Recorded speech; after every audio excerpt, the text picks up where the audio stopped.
क्लाम्बरधरं विष्णुं शशिवर्णं चतुर्भुजं प्रसन्नवदनं ध्यायेत् सर्वविघ्नोपशान्तये।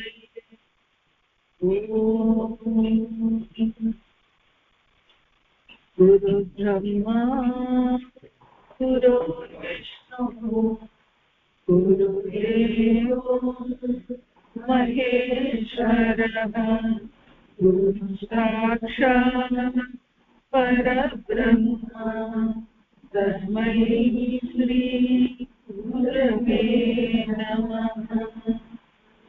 अरुणाचल शिव अरुणाचल शिव अरुणाचल शिव अरुणाचल अरुणाचल शिव अरुणाचल शिव अरुणाचल शिव अरुणाचल अरुणाचल शिव अरुणाचल शिव अरुणाचल शिव अरुणाचल अरुणाचल शिव अरुणाचल शिव अरुणाचल शिव अरुणाचल रमण सद्गुरु रमण सद्गुरु रमण सद्गुरु पाहि मां रमण सद्गुरु रमण सद्गुरु रमण सद्गुरु रक्ष मां रमण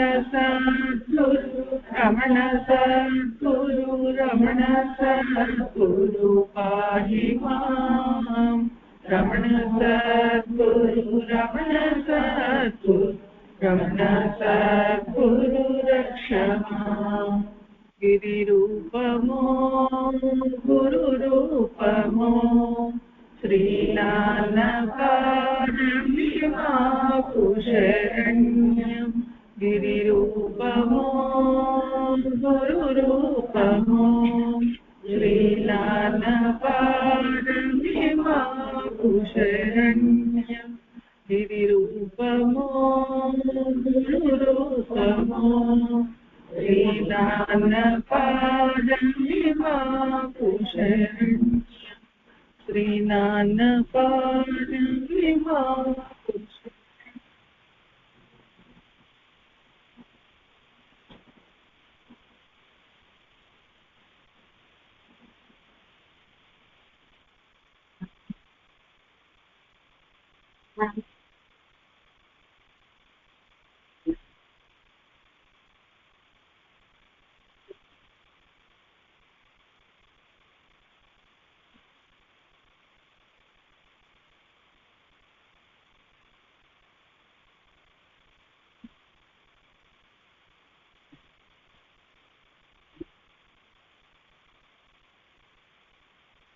భగవాన్ అక్షరమణమాలలో మొట్టమొదటి ద్విపదలో చెప్తారు. అరుణాచలమనుచు స్మరించు వారుల అహము నిర్మూలింపు అరుణాచలం. Arunachalam Arunachala Arunachalam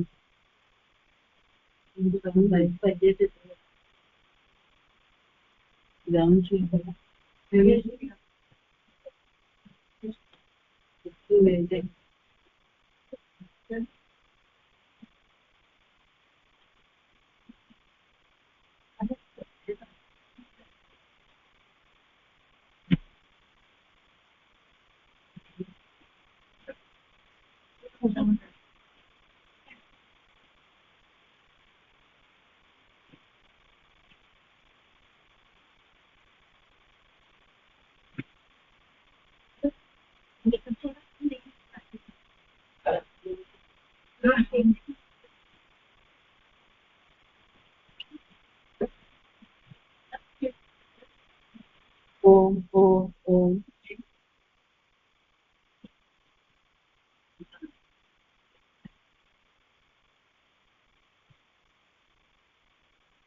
hello hello.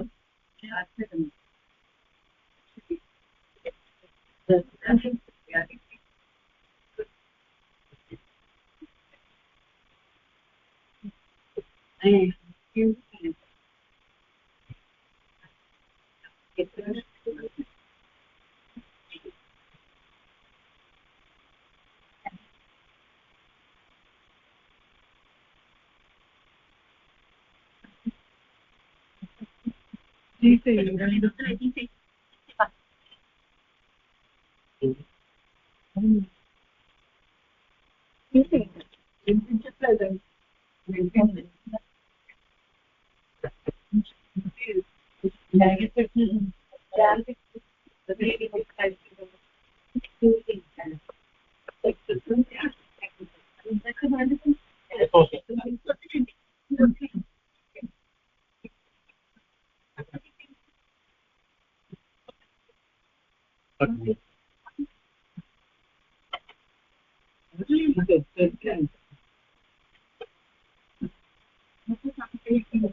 అరుణాచల మనసు స్మరించు వారల అహము నిర్మూలించు అరుణాచల. అరుణాచల అరుణాచల అరుణాచల అని స్మరిస్తేనే మన అహంకారం నిర్మూలించేస్తాడు ఈశ్వరుడు.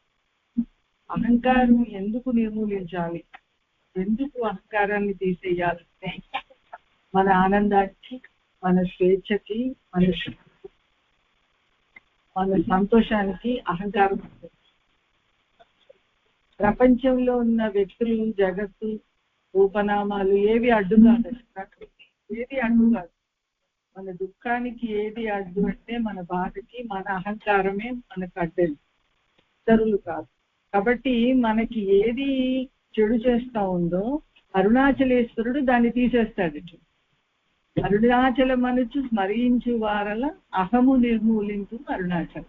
అది మనం తీసుకోలేము, మన తల్లిదండ్రులు తీయలేరు, మన బంధువులు తీయలేరు, భర్త తీయలేరు, పిల్లలు తీయలేరు. ఎవరు ఎంత ఆత్మీయులైనప్పటికీ మన అహంకారాన్ని తీయలేరండి, ఇంకా పెంచి పోషిస్తారు. ఎలాగంటే వాళ్ళ అవసరాల కోసం మనల్ని పొగుడుతారు, మనం కూడా మన అవసరాల కోసం ఇతరులను పొగుడుతాము. సో ఆ అహంకారం పెరుగుతూనే ఉంటది, కానీ ఎవరు తీసేయలేరు. జన్మ జన్మకి అది ఇంకా గట్టిపడుతుంది. కేవలం ఒక పరమాత్మ మాత్రమే, ఈశ్వరుడు మాత్రమే అహంకారాన్ని తీసేయగలరు. అది కళ్ళకు కనిపించదు, చెవులకి వినిపించదు, ఉన్నట్టుగా తెలుసుకోలేదు. మాయలో ఉంటాం ఎప్పుడు, అహంకారంలోనే జీవిస్తూ నాకేమీ అహంకారం లేదని అనుకుంటాం. అదే పెద్ద మాయ అండి. అలా ఉన్న మనకి ఏది మనకి బాధనో, అంటే డాక్టర్ ఎలాగైతే ఎక్స్రే తీసి రోగం ఎక్కడుందో కనుక్కొని ఆపరేషన్ చేస్తాడో, అలాగే ఈశ్వరుడు, అరుణాచలేశ్వరుడు ఏది మనకు అడ్డొస్తుందో అది తీసేస్తాడు. అందుకని అరుణాచల మహత్యం చెబుతూ ఈశ్వరుడు చెప్పాడండి, ఈ వాక్కులు ఈశ్వరుడు అని. ఈశ్వరుడు ఏం చెప్పాడంటే, ఈ అరుణాచలానికి 30 యోజనాల రేడియేషన్లు అంటే అండి, దూరంలో 10 కిలోమీటర్లు అయితే 1 యోజనం అండి. 3 యోజనాలు అంటే 30 కిలోమీటర్ల రేడియస్ లో ఎవరు ఉన్నా కూడా ఇక్కడ వచ్చి ఉంటే, నివసిస్తే చాలండి, వాళ్ళు ఉత్తములై ఉండాలి. అరుణాచలేశ్వరుడు ఏం కండిషన్ చెప్పాడంటే, భక్తుడై ఉండాలి, ఉత్తముడై ఉండాలి. భక్తుడైన వాడు మాత్రమే ఉత్తముడిగా ఉండగలదు, భక్తి లేని వాళ్ళు ఉత్తములుగా ఉండలేరు. ఎందుకంటే భక్తి మనిషిలో ఉత్తముడు అంటే మనం మామూలుగా మంచి వాళ్ళు అనుకుంటాం కదా. Hello hello.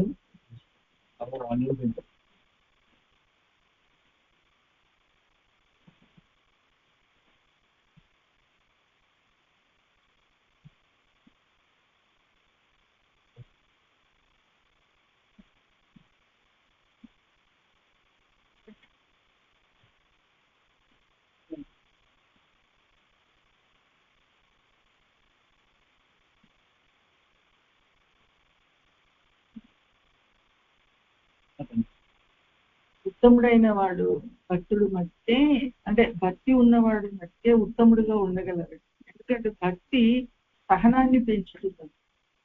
బంగారానికి మెరుగు ఎలా పెడితే షైనింగ్ వస్తుందో, మంచితనం ఉన్నప్పటికీ భక్తి ఉంటే ఆ భక్తుడుకి మెరుగు పెట్టినట్టుగా అవుతాడు. ఈశ్వరుడు మెరుగు పెట్టగలడు మంచితనం ఉన్న భక్తుడికి మాత్రమే. జన్మతః ఎంతో కొంత మంచితనం ఉన్న వాళ్ళకే ముందు అరుణాచల ప్రవేశం వస్తుంది. అంటే మనందరం ఆల్రెడీ భగవాన్ లిస్ట్ లో, అరుణాచలేశ్వరుడు లిస్ట్ లో, నాన్నగారి లిస్ట్ లో ఉన్నామండి. ఆల్రెడీ లిస్ట్ లో ఉన్నాము. మనల్ని ఎలిమినేట్ చేయకుండా కాపాడుకోవాలి మనం, ఆ లిస్ట్ లోంచి తీసి పడేయకుండా ఈశ్వరుడు. ఇప్పుడు మనం చేయాల్సింది అంతే అండి. సో ప్రతి మనిషికి స్వేచ్ఛ కావాలి, అలజడి లేని జీవితం కావాలండి, సంతోషం కావాలి. ఇవన్నీ అక్కడ దొరుకుతాయి. స్వేచ్ఛ ప్రతి మనిషికి స్వేచ్ఛ కావాలి. చిన్న పిల్లలు కూడా మా ఇష్టం వచ్చినట్టు మేము ఆడుకుంటాం అని అమ్మని అడగడానికి ప్రయత్నం చేస్తుంటారు. అంటే ప్రతి జీవుడు స్వేచ్ఛ కోరుకుంటాడు, అలజడి లేని జీవితాన్ని కోరుకుంటాడు, శాంతిని సుఖాన్ని కోరుకుంటాడు. ఇవన్నీ ఈశ్వరుడి దగ్గర ఉన్నాయని విశ్వసించి మనము భగవంతుడిని భక్తి చేస్తున్నాం, ప్రేమిస్తున్నాం. శాంతి భగవంతుడిలో ఉంది. అలజడి లేని జీవితాన్ని భగవంతుడు ఇవ్వగలడు, స్వేచ్ఛను ఇవ్వగలడు. ఇవన్నీ ఈశ్వరుడిలో ఉన్నాయని నమ్మి భక్తి చేస్తున్నాము. ఆయన ఏం చేస్తాడంటే, ఇవన్నీ నీకు కావలసినవన్నీ ఇవ్వడానికి నీకు అడ్డుగా లోపల అహంకారం ఉందమ్మా, గురువు రూపంలో వచ్చి బోధిస్తాడు. నీ అహంకారాన్ని తీసుకునేటట్టుగా, విసర్జించేటట్టుగా నువ్వు ప్రవర్తించు. పాము పురుషాన్ని ఎలా తీసేస్తుందో నీ అహంకారాన్ని నువ్వు ప్రతి సెకండ్ పరీక్షించుకొని, నువ్వు పరీక్షించుకొని ఏ మాట మాట్లాడితే అహంకారం తగ్గుతుంది, ఏ ఆలోచన స్వీకరిస్తే అహంకారం తగ్గుతుంది, ఎలా ప్రవర్తిస్తే నేను ఏ పని చేయడం మూలాన, ఏ పని మానేయడం మూలాన నా అహంకారం తగ్గుతుంది. ఇది గురువు బోధిస్తున్నాడు. నాన్నగారు 30 సంవత్సరాలు బోధించారు. ప్రతి సెకండు ఆ ధ్యాసలో బ్రతికే భక్తుడికి ఈశ్వరానుగ్రహము అంది, ఈశ్వరుడి సహాయ సహకారాలు అంది. ఈ అరుణాచల నివాసం మనకు ప్రారంభంలో ఈశ్వరుడు నిర్ణయించి పెట్టడం మూలాన మనందరం ఇక్కడికి వచ్చాము. ప్రతి సెకండు ఇక్కడ ఉన్న సెకండ్ వినియోగించుకో. అయితే అలజడి ఎందుకు వస్తుంది జీవితంలో అంటే కోరికల మూలాన అలజడి వస్తుంది. ప్రతి ఆశ, కోరిక ఇది మనకి బంధిస్తుందండి. అంటే ఈశ్వరుడు హృదయంలో ఉన్నాడనే మరుపును తీసుకొచ్చి, ఈశ్వరుడు అంటే ఇందాక చెప్తున్నాను సుఖము, శాంతి, ఆనందం, ఇవి నా లోపలే ఉన్నాయనే విషయాన్ని మనకి మరుపును తెచ్చి బయట వెతుక్కునేటట్టుగా చేస్తుంది అహంకారం. కోరికను తీర్చుకొని సంతృప్తి పొందదాము, లేకపోతే కోరిక తీరకపోతే మనసులో ఒక రకమైన అలజడి, కోరిక తీరితే అదొక రకమైన బాహ్య ఆనందంతో ఈశ్వరుణ్ణి మర్చిపోవడం. ఇలాగా పూర్తిగా జీవితం అంతా అలజడిగా మారుతుంది కోరికల వల్ల. ఎప్పుడైతే భక్తుడు మంచితనము భక్తి ఉంటుందో గురువు ప్రవేశిస్తాడు జీవితానికి. గురువు ప్రవేశించి అప్పుడు బోధిస్తాడు, అమ్మ నీకు కావాల్సిందంతా నీ లోపలే ఉంది, నీ లోపల నేను పెట్టాను, నీ లోపల నేను ఉన్నాను, నీకేం కావాలా తల్లి, ఒక్కసారి నువ్వు అంతర్ముఖమై నన్ను గుర్తించు, నన్ను చూసుకో అని హృదయంలో గురువు బోధిస్తున్నప్పుడు భక్తుడు మెల్లమెల్లగా లోపల అంతర్ముఖం అవ్వడం మనసు మొదలవుతుంది. ఆ అంతర్ముఖం అయ్యే మనస్సు లోపల హృదయంలో పరమాత్మని గుర్తించే మొదలెట్టినప్పుడు కోరికే మెల్లగా దాని స్పీడ్ తగ్గించుకుంటుంది. ఇదివరకు ఉన్న స్పీడ్ మొత్తగా కోరికలు ఆగిపోవు, స్పీడ్ తగ్గుతుంది.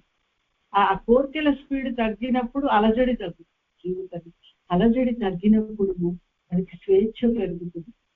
ఎప్పుడైతే మనం బాహ్యంగా మనస్సుకి దేహానికి బందీలుగా ఉండమో అది స్వేచ్ఛ. ప్రతివాడు తన మనసు ఏం చెప్తే అది చేస్తాడండి, మనసు చెప్పినట్టే. ఇప్పుడు మన మనసు చెప్పింది అనుకోండి, ఇప్పుడు సత్సంగం ఎందుకు, గిరిప్రదక్షిణకి వెళ్ళిపోదాము, అంటే ఇది ఎక్కువ తక్కువ అని కాదు, అది తక్కువ ఇది ఎక్కువ అని కాదు, మామూలుగా చెప్తున్నాను నేను. ఇక్కడ ఎందుకు రమణాశ్రమం వెళ్ళిపోదాము, ఇక్కడ ఎందుకు గుడికి వెళ్ళిపోదాము, ఎక్కడికో ఒక చోటికండి. ఉన్న చోటిలో ప్రజెన్స్ లో ఉండనీయకుండా లేపేస్తుంది, కుదురుగా ఉండనీయకుండా చేస్తుంది మనసు. అంటే మన మనసు చెప్పినట్టు మనం వింటుంటాం.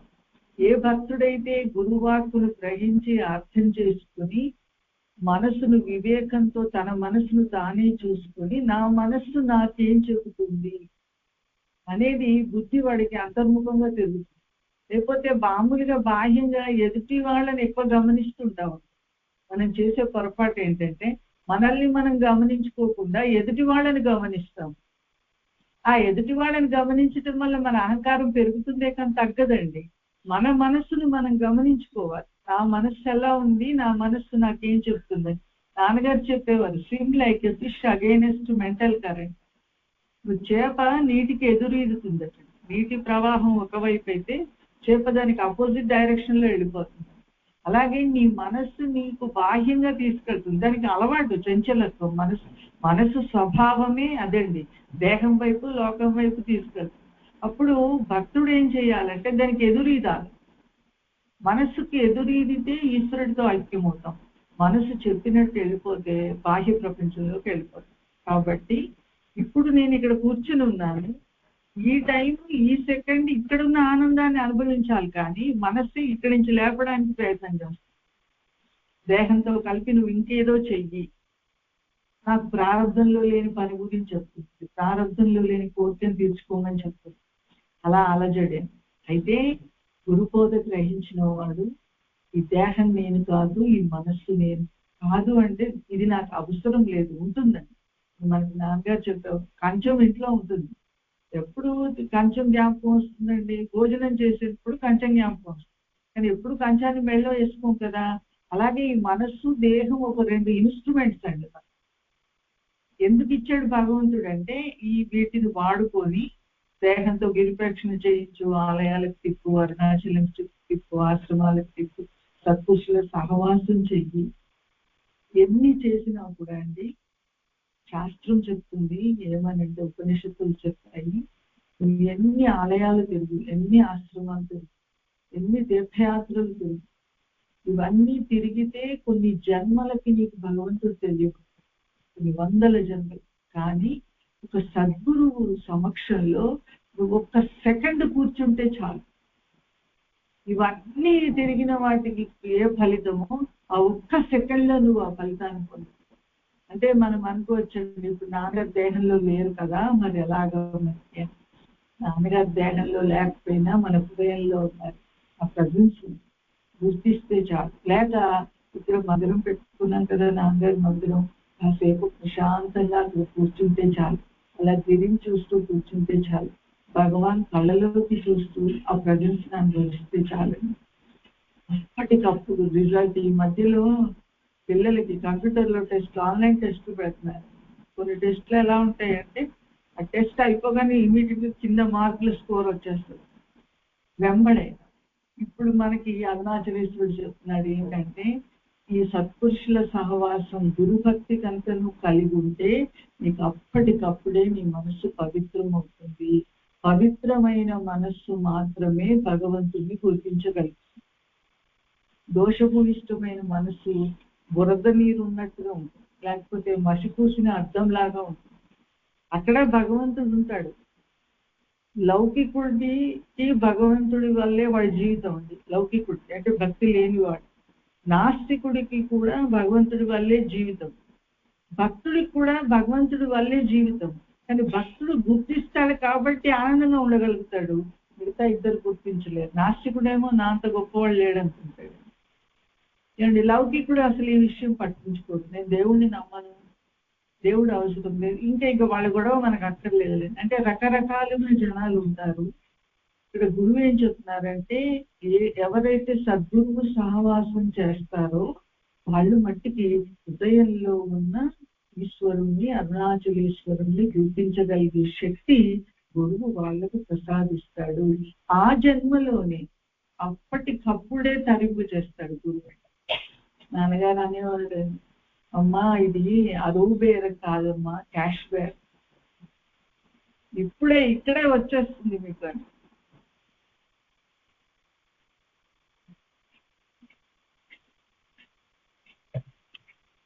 కాబట్టి కోరికలకి ముందు దూరం అవ్వడం నేర్చుకోవాలి. మెల్లమెల్లగా నేర్చుకుంటే మనస్సు బాహ్య సంఘము వదిలేస్తుంది. కోరికకు దూరం అంటే బాహ్య సంఘం అంటే సృష్టి. ఇప్పుడు మనకి నాన్నగారి దగ్గర రాకముందు, అరుణాచలేశ్వరుడి మీద భక్తి కలగక ముందు కొంత జీవితం గడిపాం కదా మనం. అప్పుడు ఎలా ఉండేవాళ్ళం అంటే సినిమాలు, షికార్లు, షాపింగ్, బయట ప్రపంచమే మన జీవితం అన్నట్టుగా ఉన్నాము. ఎప్పుడైతే నాన్నగారు మన జీవితాల్లోకి వచ్చారో మెల్లిగా స్లోగా ఏమైంది, భక్తులే మన స్నేహితులు, సత్సంగమే మన ఫ్రమ్ అడ్రస్ టు అడ్రస్. ఏదైనా సత్సంగమే అండి. ఎక్కడికి వెళ్ళి వస్తున్నారంటే సత్సంగం. ఎవరు మీ స్నేహితులు అంటే భక్తులు. నాన్నగారి భక్తులే మన స్నేహితులు. అలాగా బాహ్య సంఘం మెల్లమెల్లగా దూరం అయ్యాం. బయట ఏమీ లేదనే విషయం మెల్లగా తెలిసిపోయింది భక్తుడు. ఎప్పుడైతే బాహ్య సంఘము పూర్తిగా వదిలేసుకోవడానికి భక్తుడు రెడీ అయ్యాడో అప్పుడు గురువు ఏం చేస్తాడంటే అంతఃసంఘానికి కూడా దూరం చేస్తాడు. మనకు అంతరంగంగా కూడా మనకు తెలియకుండా మన సంగమం అంటే కలవడం అంటే సంగమిస్తుంది. సత్సంగత్వే నిస్సంగత్వం, నిస్సంగత్వే నిశ్చలతత్వం, నిశ్చలతత్వే జీవనం. ఆ లోపల కూడా మనసుతో మనం కాని దేహంతో అంతఃసంగం చేస్తుంటాం కలిసి. మనకు తెలియదు ఆ విషయం, అన్నీ వదిలేస్తాం. కానీ నాన్నగారు అనేవారు, అమ్మ మీరు సాధన చేసి అన్నీ దాటుకోగలరేమో కానీ దేహము నేననే బుద్ధి, ఆ గడప మాత్రం పరమాత్మే దాటించాలి, గురువే దాటించాలమ్మా మిమ్మల్ని. అంటే చిన్నగా నడక నేర్చుకున్న అంబాడే పిల్లవాడు గడప దాకా వస్తాడు, ఆ గడప దాటలేదు మొదట్లో. అమ్మ వచ్చి గడప దాటడం ఎలాగో నేర్పిస్తుంది. అలాగే గురువు కూడా అంతే, దేహ బుద్ధి నుంచి అంత ఈజీగా బయటికి రాలేదు. ఎన్ని చేసినా అక్కడ ఆగిపోతాము. ఇది దేహ బుద్ధి అని తెలుసుకునేంత సూక్ష్మత కూడా మనలో ఉండదండి. అలా దేహంతో కలిసిపోతుంటాం. అయితే అదే అంతఃసంగం. బాహ్య సంఘం దూరం అయ్యాక నాన్నగారు చెప్పేవారు, స్పీడ్గా నడిచే కారుకు బ్రేక్లు వేయరమ్మా. ఎప్పుడైనా బ్రేక్ వేయాల్సి వస్తే ముందు స్పీడ్ తగ్గిస్తాడు డ్రైవరు, తగ్గించి బ్రేక్ వేస్తాడు. అలాగే ఒక భక్తుడు అరుణాచలేశ్వరుడి పాదాల చెంత రాగానే ఇమీడియట్ గా వాడి మైండ్ ఆపేయడండి ఈశ్వరుడు. మెల్లిగా వాడికి బాహ్యమైన అన్ని స్నేహాలు దూరం చేస్తాడు, ఇదివరకు ఉన్న స్నేహాలను. తనతో స్నేహం కుదుర్చుకుంటాడు భగవంతుడు. భక్తుడికి నిజమైన స్నేహితుడు ఎవరంటే భగవంతుడే అండి. భగవంతుడిని మించిన స్నేహితుడు ఈ సృష్టిలో, గురువుని మించిన స్నేహితుడు ఎవ్వరూ లేరండి. ఎందుకంటే ఎప్పుడు అందుబాటులో ఉంటాడు. ఏ అర్ధరాత్రి 2ంటికి పిలిచినా భగవానా అంటే అరుణా నేను ఇక్కడే ఉన్నానే అంటాడు. ఏం కావాలి నీకు? హృదయంలోంచి ఆయన మన దుఃఖాన్ని తీసేయగలడు. మనం ఎవరికైనా సెల్ ఫోన్లో మన కష్టాన్ని చెప్పుకుంటే కొంచెం ఓపిక ఉన్న వాళ్ళైతే వింటారండి, ఓపిక లేని వాళ్ళైతే అంటారు. అంటే వాళ్ళకి వినడానికి కూడా ఇష్టం లేదని మనకు తెలిసి ఇంక పెట్టేస్తాం. బాహ్యంగా ఎవరు ఏమి చేయలేరమ్మా మనకి. కేవలం ఒక భగవంతుడు గురువు మాత్రమే మనల్ని ఆదరించి మనల్ని ఆనందాన్ని సుఖాలలో ఓలలాడిస్తారు. అందుకని అంతఃసంగము ఆ బాహ్య సంఘం దూరం చేసి స్లోగా అంతఃసంఘాన్ని కూడా మనకి దూరం, అంటే మనం కాని మనసుతో, మనం కాని దేహంతో మనల్ని విడగొట్టడం అంటే గాఢ నిద్రలో విడిపోతున్నాం. మనకు తెలియకుండానే మనం విడిపోతాము. ఎవరు గాఢ నిద్రలో విడిపోవడానికి సాధన చేయం కదా. నేను ఇప్పుడు నిద్రపోతున్నాను, నా దేహంతో నేను విడిపోవాలని అనుకుంటామా? అనుకోము. అందరము నిద్రలో దేహంతో విడిపోతాం, మనందరి అనుభవం అండి. అలాగా గాఢ నిద్రలో విడిపోతాం. మృత్యు వస్తే దేహంతో విడిపోతున్నాం, చూస్తున్నాం. మనమే ఎంతో మంది దేహాలను తీసుకెళ్లి శ్మశానంలో కాల్చడం చూసాం. కాబట్టి న్యాచురల్ గానే మరణం దేహాన్ని నుంచి విడదీస్తుంది, గాఢ నిద్ర దేహాన్ని నుంచి విడదీస్తుంది. కానీ గురువు ఏం చేస్తాడంటే దేహము భూమి మీద తిరుగుతూ ఉండగానే మనల్ని దేహ బుద్ధి నుంచి విడదీస్తాడు. దేహాన్ని ముట్టుకోరు ఆయన, దేహ ప్రారంధాన్ని ఏమి మార్చదు, అంతా అలాగే ఉంటుంది. దేహ బుద్ధి నుంచి విడదీస్తాడు. ఈ దేహము నేనని అప్పుడు మనకి స్వేచ్ఛ కలుగుతుంది. నేను 2018లో 17లో నాన్నగారు పడి వదిలేస్తారు. 18లో విగ్రహ స్థాపన జరిగింది నాన్నగారిది. 2018లో అరుణాచలం వచ్చాను, మళ్ళీ 2024లో వచ్చాను. 6 years రాలేకపోయి. పరిస్థితులు వల్ల ఇష్టం అరుణాచలం రావడం చాలా ఇష్టం, కానీ రాలేకపోయాం. ఇది ఇక్కడ మనం స్వేచ్ఛ కోల్పోతాము. దేహంతో ఉంటే ఏంటంటే నా దేహం అరుణాచలం వస్తేనే నేను అరుణాచలంలో ఉన్నానని అనుకుంటాను. ఇప్పుడు మనం అందరం ఏమనుకుంటున్నాము, అరుణాచలంలో ఉన్నాను అని అనుకుంటున్నాం కదా. ఎందుకు? దేహం అరుణాచలం వచ్చింది కాబట్టి. ఈ 6 years 7 years నేను రాలేకపోయాను అనుకుంటున్నాను. ఎందుకు? దేహం ఇక్కడ లేదు కాబట్టి. ఇది బంధం అంటే. బంధం అంటే ఏంటంటే దేహంలో ఒక దొంగని కానీ, ఒక తప్పు చేసిన వాడిని కానీ, ఒక హంతకుడిని కానీ జైల్లో పెడతారు కదండి. జైల్లో పెట్టినప్పుడు వాడు మళ్ళాగా స్వేచ్ఛగా తిరగలేక బయట. ఈ జీవుడు కూడా దేహం అనే జైల్లో భగవంతుడు బందీ చేసి పెడతాడు.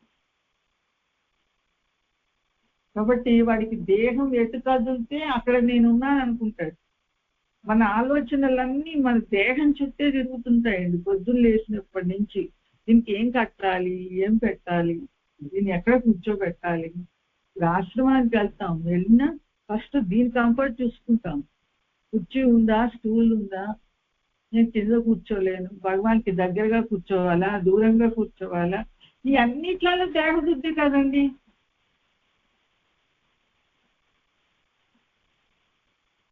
అంటే మనము భక్తి పేరు మీద కూడా దేని చుట్టూ తిరుగుతున్నామండి.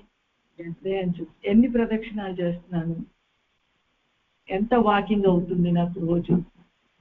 ఇంకా ప్రతిదీ అండి, ప్రతి ఆలోచన దేహం దేహం దేహం దేహం. దాన్ని మళ్ళీ భక్తి అనే ఒక లేబుల్ అంటించుకుంటాం. అందుకే మనకు రిజల్ట్ రావట్లేదండి. అంటే జ్ఞానము భక్తి ఎంత కావాలో అంత పొందలేకపోతున్నాం. ఈశ్వరుడు విసుక్కోడు, గురువు విసుక్కోడండి.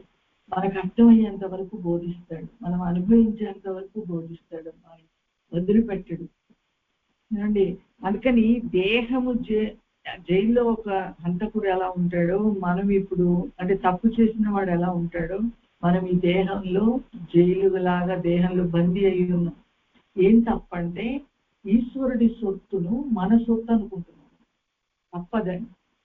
మనస్సు, దేహము, సృష్టి, రూపము, నామము, గుణం ఏదైనా కూడా చరాచర సృష్టి అంతా ఈశ్వరుడి చేత సృష్టించబడి ఈశ్వరుడిలో ఉండి ఈశ్వరుడిలో లయించబడుతుంది. కానీ అరుణ ఏమనుకుంటుంది, ఇది నేను, ఇది నాది అనుకుంటుంది. ఇది దోషం అని. దీనివల్ల ఈ జైల్లో ఉన్నాం, దేహం అనే జైల్లో బందీ కాబట్టి. అయితే ఈ జైలు నుంచి మరణం విడుదల చెయ్యదు మనల్ని భక్తి జ్ఞానం మాత్రమే విడుదల చేస్తుంది. ఆ భక్తి జ్ఞానము ఎవరి ద్వారా వస్తుంది? గురువు ద్వారా వస్తుంది. అరుణాచలేశ్వరుడు ప్రసాదిస్తాడు, కానీ అరుణాచలేశ్వరుడు గురు రూపంలో వచ్చి ప్రసాదిస్తాడు. నాన్నగారు అనేవారమ్మా, మా తిరుచుడిలో జన్మించి మధురై వచ్చి మధురై నుండి కాళ్ళు చేతులు తొడుక్కొని అరుణాచలేశ్వరుడు భగవాన్గా వచ్చారు.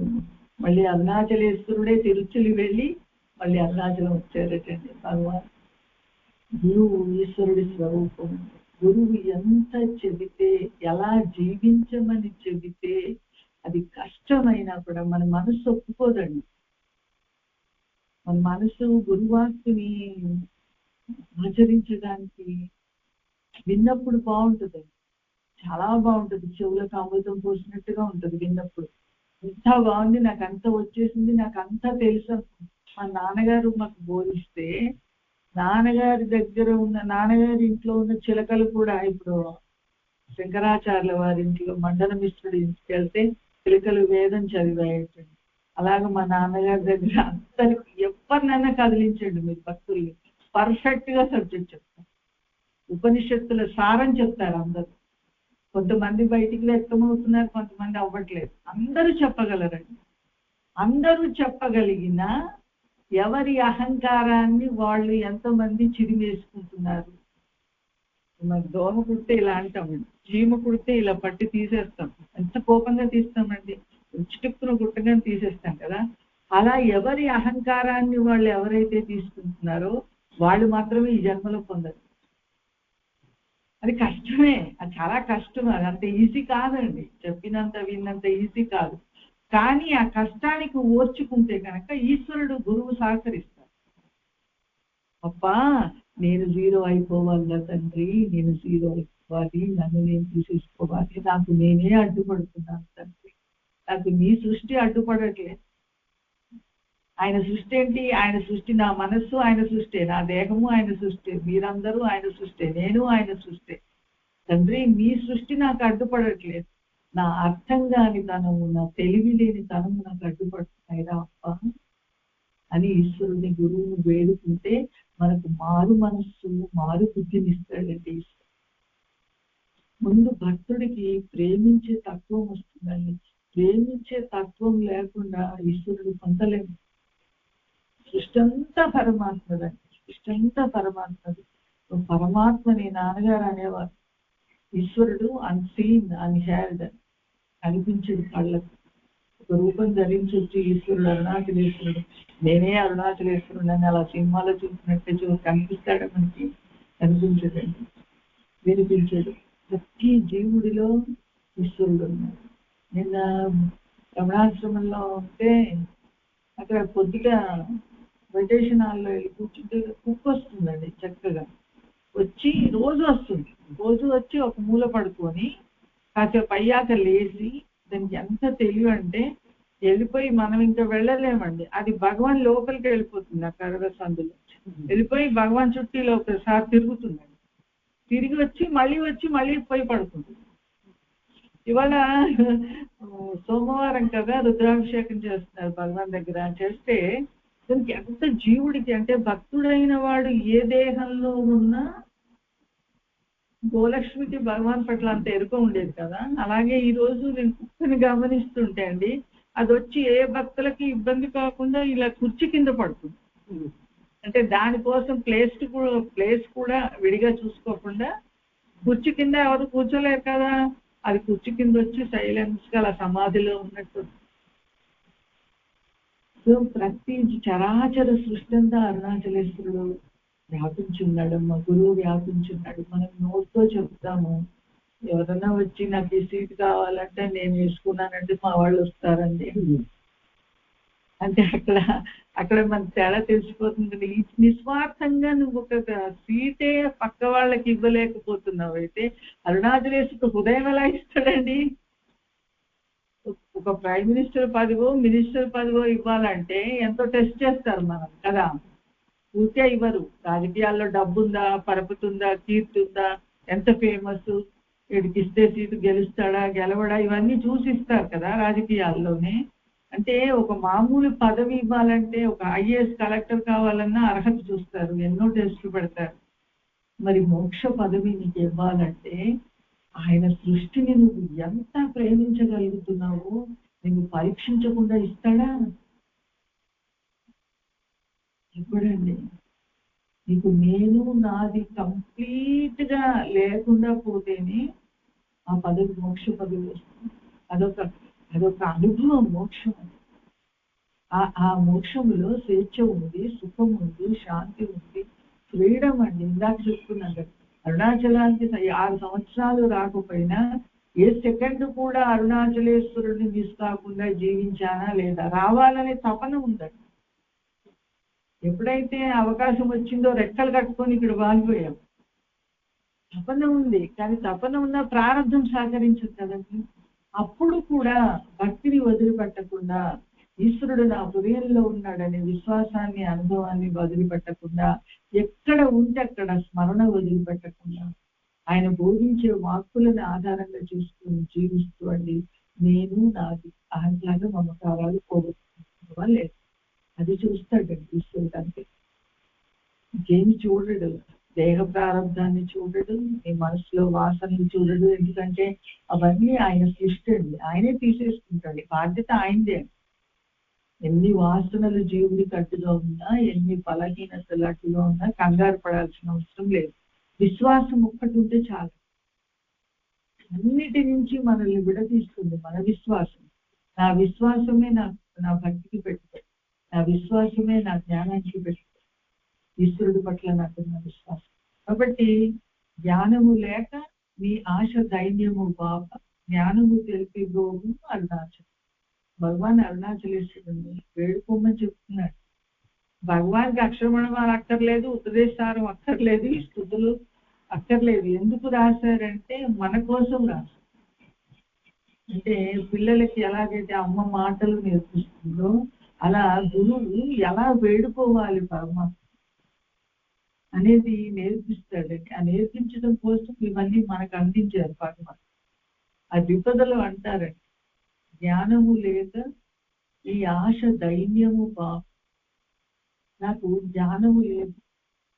జ్ఞానం అంటే తెలియడం, జ్ఞానం అంటే ఉపనిషత్తులు పురాణాలు చదువుకోవడం కాదు, భగవద్గీత పుస్తకాలు చదవడం జ్ఞానం కాదండి. మా మటుకు మేమేమి పుస్తకాలు చదవలేదంటే నాన్నగారి మాటలే, వాక్కులే, నాన్నగారి హృదయమే, నాన్నగారే మా సన్నిధి, మా పెన్నిధి, ఎప్పటికీ మేము తరించేంతవరకు. ఈ భగవాన్ ఒకరు ఇక్కడ ఉన్నారు, అరుణగిరి ఒకటి ఉందని మమ్మల్ని ఇక్కడ తీసుకొచ్చి కూర్చోబెట్టింది కూడా నాన్నగారు. కాబట్టి నాన్నగారి వల్లే ఒక ఆధ్యాత్మిక జీవితమే కాదండి, మాకు లౌకిక జీవితం కూడా, బాహ్య జీవితం కూడా ఎలా పర్ఫెక్ట్ గా జీవించాలనేది నాన్నగారు నేర్పించారు. ఒక కూతుర్ని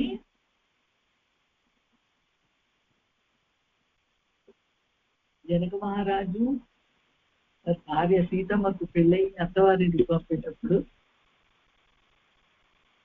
అన్ని రకాల బుద్ధి నేర్పించి సీతమ్మకి అత్తవారింట్లో ఎలా ఉండాలి అని చెప్పి పంపిస్తారు. ఆడపిల్లలు ఎప్పుడు అత్తవారింట్లో అమ్మా నాన్నని పొగడతారు, వాళ్ళని మెచ్చుకోకూడదు.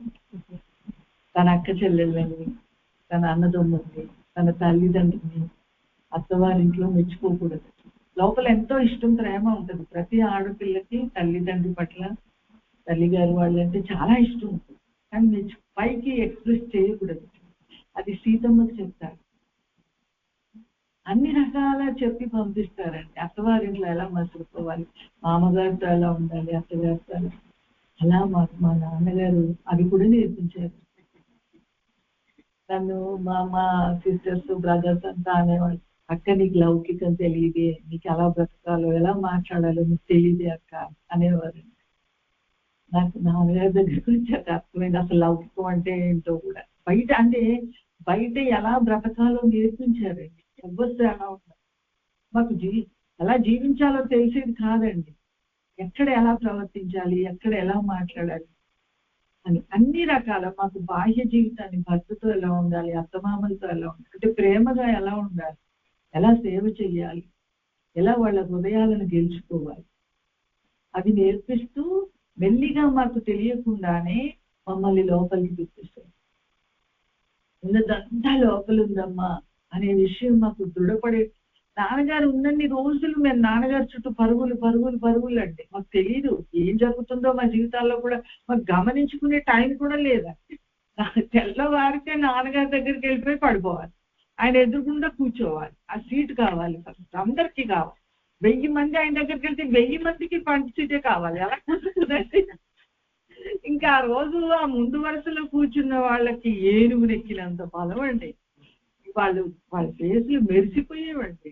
నాన్నగారి దగ్గర దృష్టి పడుతుంది కదండి, మరి అందరికీ కావాలి. ఇప్పుడు బెల్లము తేనె అక్కడ పడింది అనుకోండి, ప్రతి చీమకి కావాలి. చీమల పొరపాటు కాదు అది, ఆ తీపితనం పొరపాటు అండి. అది కోరుకోకుండా ఎలా ఉంటుంది. అలాగే నాన్నగారి సమక్షాన్ని కోరుకోకుండా భక్తుడు ఎలా ఉండగలదండి. సో అలా వెళ్ళిపోయే వాళ్ళం అమ్మ. హైదరాబాద్ వచ్చినా మేము దిండూరు వెళ్ళేవాళ్ళం, వైజాగ్ వెళ్తే వైజాగ్, కాకినాడ వెళ్తే కాకినాడ. ఇక తిరగని ప్లేస్ హైదరాబాద్ లో మీరు తిరగని గల్లీ లేదు, మాకు తెలియని అడ్రస్ లేదు. ఎందుకంటే ఎక్కడెక్కడికో వెళ్ళిపోయేవారు భక్తుల ఇంటికి, ఆ అడ్రస్ చేతులు పట్టుకొని వెళ్ళిపోయేవారు కనుక. అలా మాకు ఏం జరిగిందో కూడా తెలియదు. వెళ్ళిపోవడం, నాన్నగారి సమక్షంలో కూర్చోవడం, వచ్చేయడం ఇంటికి. మళ్ళీ ఇంటికి రాగానే ఇంట్లో పని, మళ్ళీ తెల్లవారి మళ్ళీ పొద్దున, మళ్ళీ ఎప్పుడు తెల్లవారుతుంది ఎప్పుడు వెళ్ళిపోతాం అని. అలా కూర్చొని బిడ్డల్ని అలా ప్రేమగా చూసినట్టు మమ్మల్ని ఆయన చూసుకునేవారు, ఆయన మేము చూసుకునేవాళ్ళం, వచ్చేసాం. ఆయన బాడీ పడిపోయిన తర్వాత మా అందరికీ అర్థమవుతుందమ్మా ఎంత వర్క్ చేశారు మా లోపల, ఎంత స్పిరిచువల్ స్ట్రెంగ్త్ మాకు ఇచ్చి తండ్రి. ఆయన అప్పుడు తెలియలేదు, అలా కూర్చున్నాం వచ్చేసాం. కానీ తర్వాత ఆయన బాడీ పడిపోయిన తర్వాత ఉన్నదంతా నా హృదయంలోనే ఉంది. సృష్టిలో నాకేమీ అవసరం లేదు. నేను పొందాల్సింది బయట ఏమీ లేదు. నా లోపలే నేను పొందాల్సిందంతా నా లోపల, నా నేనులో, నా హృదయంలో, నా భగవంతుడిలో, నాలో. కాబట్టి నేను ఎవరి మీద ఆధారపడాల్సిన అవసరం లేదు, ఎవరిని ఆశించాల్సిన అవసరం లేదు, ఎవరిని ద్వేషించాల్సిన అవసరం లేదు. సృష్టి పట్ల ఉదాసీనంగా ఉంటే సరే. గుర్తింపండి. ఆ గుర్తింపు ఇచ్చారమ్మా తండ్రి, గురువు. మా తెలివితేటలు కాలేదు, నాన్నగారు మాకు ప్రసాదించటం వలన ఈరోజు అంటే ఇలా ఈ మాత్రంగా మేము జీవిస్తున్నామంటే కేవలం నాన్నగారు, గురువు దయ. అలా భక్తి జ్ఞానము లేక ఇది మాకు తెలిసేది కాదు, మాకు గురువు వల్ల తెలిసింది. జ్ఞానము లేక తెలియడం, ఎలా జీవించాలనేది తెలిసింది గురువు. జ్ఞానము లేక నీ ఆశ దైన్యము. దైన్యం అంటే లేనితనం, బీదరికం. ఒకడికి వండడానికి ఇల్లు, తినడానికి తిండి, కట్టుకోవడానికి బట్ట కూడా లేని వాడి జీవితం దైన్య జీవితం, దైన్యమైన జీవితం. ఏ ఆధారము లేని వాడిని దైన్యమైన జీవితం అంటే. జ్ఞానము లేక నీ ఆశ దైన్యము బాబ. ఎప్పుడైతే నా జీవితంలోకి నువ్వు ప్రవేశించావో తండ్రి, నాకు దైన్యం అనేది లేకుండా, అంటే ఎప్పుడు ఏదో లేనివాడిగా, బెంగగా, ఏదో కోల్పోయినట్టు జీవించేవాళ్ళు. ఎన్నో ఉండేవి, చుట్టూ ఉండాల్సినవన్నీ ఉన్నాయి. భర్త ఉన్నారు, పిల్లలు ఉన్నారు, డబ్బు ఉంది, ఇల్లు ఉంది, కారు ఉంది, అన్నీ ఉన్నాయి. కానీ ఏదో ఆశ, ఇంకా ఏదో పొందాలి, ఏదో లేదు నాకు, ఏదో కొరత మనసులో. అదేం కొరతో తెలియదు, అదే దైన్యం అని. చాలా మందికి అన్నీ ఉంటాయి, జీవితంలో అన్నీ ఉంటాయి, కానీ ఇంకా ఏదో పొందాలనే కొరత ఉంటుంది మనసులో, ఏదో బాధ ఉంటుంది, ఏదో పొందలేకపోతున్నాననే వెలితి, అది దైన్యం. జ్ఞానము లేక నీ ఆశ దైన్యము పాప. ఎప్పుడైతే తండ్రి నువ్వు నా జీవితాల్లోకి వచ్చావో నేను లేడి పిల్లలాగా తయారయ్యాను తండ్రి. అంటే లేడి పిల్ల పచ్చిక బయళ్ళలో ఆనందంగా, పచ్చిక ఉంటుంది అనుకోండి, పచ్చని గడ్డి, జింక ఆనందంగా గెంతులేస్తుంది, ఆనందంగా ఉంటుంది. అలాగా నా జీవితంలోకి నువ్వు వచ్చాక ఏంటో తెలియదు నాకు ఆనందం, ఎందుకో తెలియదు. అప్పుడు పరిస్థితులు ఇప్పుడు అలాగే ఉన్నాయి. ఇంకా నిజం చెప్పాలంటే గురువు వచ్చాక మన ప్రారంభాన్ని అంతా బయటికి లాగి, వాసనలను బయటికి లాగి మంట పెడుతుంటారండి ఒక పక్కన. అయినా కూడా ఆనందమే. అది ఎలాంటి ఆనందం అంటే, రోగం ఉన్నవాడు హాస్పిటల్కి వెళ్ళి ఆపరేషన్ అయినాక ఆరోగ్యంగా ఇంటికి తిరిగి వస్తాడు కదా, రోగం పోయింది. అలా గురువు దగ్గర రోగం ఉందని మనసులో తెలుస్తున్నా, నా వాసనలు, నా బలహీనతలు నాకు తెలుస్తున్నా కూడా గురువు తీసేసుకుంటాడు, చూపిస్తున్నాడు, ఆయనే తీసేస్తాడనే ధైర్యం అంటే అది ఆనందం. నా సాధన వల్ల అవి పోగొట్టుకోకపోయినా ఆయన తీసేస్తాడు, ఏదో ఒకరోజు ఆయన తీసేస్తాడు. నాకు ఆయన ఉన్నాడు, నేను అనాథని కాదు, నాకు ఒక నాథుడు ఉన్నాడు, నాకు ఒక హృదయంలో నా తండ్రి ఉన్నాడు అని నీ ఆశ దైన్యాన్ని పాపించాను. నీ ఉనికి నువ్వు నాకు తెలియబడడం వలన నాకు దైన్య జీవితం పోయింది. నిజంగా నా విషయంలో 100కి 100 చెప్తున్నాను తల్లి మీ అందరికీ. నిజంగా అలా దైన్యంగా ఉండేదాన్ని. నాకు ఎప్పుడు దైన్యంగా, మనసు ఎప్పుడు ఏదో కోల్పోయినట్టుగా ఉండేది. ఎప్పుడైతే నాన్నగారు నా జీవితంలోకి వచ్చాక ఎడారిలో చల్లటి మంచినీళ్ళు దొరికినాయి అనుకోండి, ఎంత ఆనందంగా ఉంటుందండి వాడికి. ఇప్పుడు రాజస్థాన్ ఎడార్లు నీళ్లు ఉండవు కదా, ఎడార్లలో దాహం వేస్తుంది నడుస్తుంటే, మైళ్ళు మైళ్ళు ఇసుకలో వేడి, పైన వేడి, కింద వేడి, నడుస్తున్నాము, దాహం వేస్తుంది. ఇప్పుడు ఎవరన్నా చల్లటి మంచినీళ్ళు తెచ్చిచ్చారు, అలా ఉంటుంది. నా జీవితంలో నాన్నగారు చేశారమ్మా. అది ఏం చేశారనేది అనుభవాన్ని మనం మాటల్లో చెప్పలేం, కానీ ఆ దైన్యాన్ని పాపేశారు, దీనత్వాన్ని పాపేశారు. ఎక్కడ ఉన్నా, ఎలా ఉన్నా ఆనందంగా, సుఖంగా, శాంతిగా, స్వతంత్రమైన స్వేచ్ఛను అనుభవిస్తూ.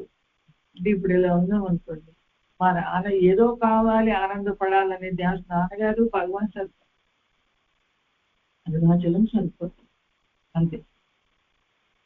అప్పుడు ఈ తర్వాత ఈ స్వేచ్ఛను హృదయంలో అనుభవిస్తున్న కొలది మెల్లమెల్లగా శరణాగతి కుదురుతుంది. గురువును గుర్తించే కొలది లోపల శరణాగతి కుదురుతుంది. ఏమి శరణాగతి? నాకేది అవసరమో ఆయనకు తెలుసు, ఏది కావాలో ఏది అవసరమో అది ఇస్తారు, ఏది అవసరం లేదో అది ఇవ్వరు. నాన్నగారు చెప్తారు, అమ్మ మీ ప్రారంభంలో 1 కోటి రూపాయల కారు ఉందనుకోండి, మీ కోరిక లేకపోయినా ఆ కారు ఇంట్లో వచ్చి ఆగుతుంది. మీరు కోరుకున్నారనుకోండి, మీ ప్రారంభంలో లేదనుకోండి, మీకు తల గోడ కొట్టుకున్నా రాదు, మీరు ఎంత ప్రయత్నం చేసినా కాదు. ఈ విషయం మనకు లోపల అర్థమయ్యి, గురుభక్తి వల్ల అర్థమయ్యి, అంటే ఎగ్జాంపుల్ కార్ అని చెప్పాం, అందరికీ కార్ కావాలనే కోరిక ఉంది. రకరకాల ఎంతమంది తలకాయలునే అన్ని రకాల కోరికలు ఉంటాయి. ఎవరికి ఏ కోరిక ఉన్నా లోపల మనసులో అర్థమవుతుంది, నా భగవాన్కి నా నాన్నకి తెలుసు, నాకే కాదు, నా గురువుకి తెలుసు, నా గురించి నేను ఆలోచించుకునే అవసరం లేదు అని మనసుకు అర్థమయ్యి ఆలోచించటం స్లోగా ఆగిపోయి, ఆ ఆలోచన స్థానంలో గురు స్మరణ పెరుగుతుంది. గురువుని అనుభవిస్తాం. ఆలోచన ఆగిపోయి, ఇవాళ 10 ఆలోచనలు ఆగిపోయాయి అనుకోండి, రేపు 20 ఆగిపోయి, అంటే నా అనుభవంలోనే నాకు తెలుసుకుంటారు నాకేం కావాలి.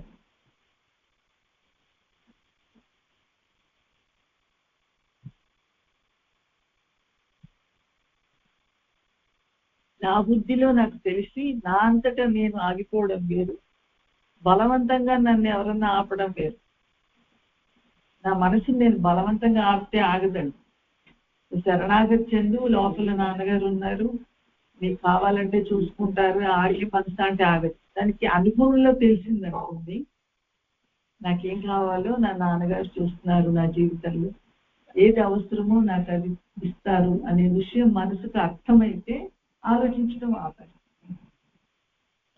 మన కోరిక నెరవేరలేదనుకోండి, ఒకవేళ కోరిక ఉంది కానీ నెరవేరలేదు, అప్పుడు మనకు అర్థమవుతుంది, ఓహో ఈ కోరిక నెరవేరితే నేను ప్రపంచానికి దగ్గరయ్యి నాన్నగారికి భగవంతుడికి దూరం అవుతానేమో, అందుకే ఈ కోరిక నాకు ఆపేశాడు అనే ఆలోచన మనలో కలుగుతుంది.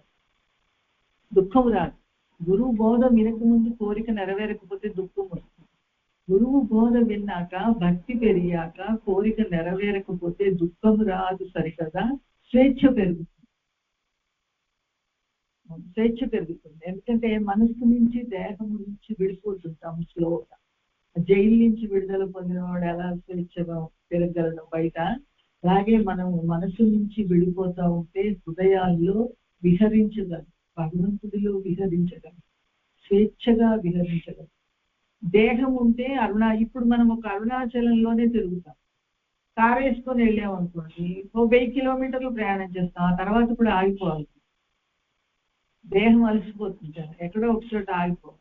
కానీ హృదయంలో విహరిస్తే ఈశ్వరుడు అనంతుడు అనుకుంటారు, లిమిట్లెస్ గా, పరిమితులు లేనివాడు పరమాత్మ.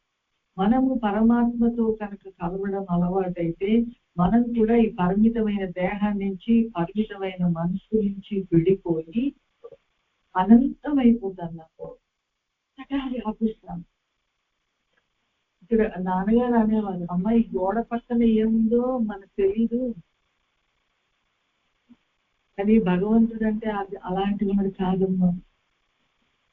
అంటే గోడ పక్కన ఏముందంటే మనకి వెంబడే ఏం గుర్తొస్తుందండి? అక్కడ ఫ్రిడ్జ్ ఉందా, మంచం ఉందా, ఏముంది గుర్తొస్తుంది మనకి. భగవంతుడు గోడ పక్కన ఏముందంటే నేనే ఉన్నాను అనే జాతిలో ఉంటాడు. మనకు వెంబడే రూపం నామం గుణంలోకి వెళ్ళిపోతాం. మనం గోడ పక్కన ఏముందంటే అదో రూపాన్ని అలా ఊహించుకుంటామండి. కానీ ఈశ్వరుడు అనుభవం అలా కాదు. గోడ పక్కన ఏముందంటే గోడ నేనే, గోడ పక్కన ఉన్నది నేనే అనే జాతిలో ఉంటాడు ఆయన. అంటే జ్ఞానానికి అజ్ఞానానికి అంత తేడా ఉంటుందండి. అనుభవంలో, ఆలోచనలో, ఊహలో అంత తేడా ఉంటుంది. అనుభవం వేరు, ఊహ వేరు. అందుకే నాన్నగారు అనేవారు, అనుకోకండి, ఊహించకండి, ఉండండి అని.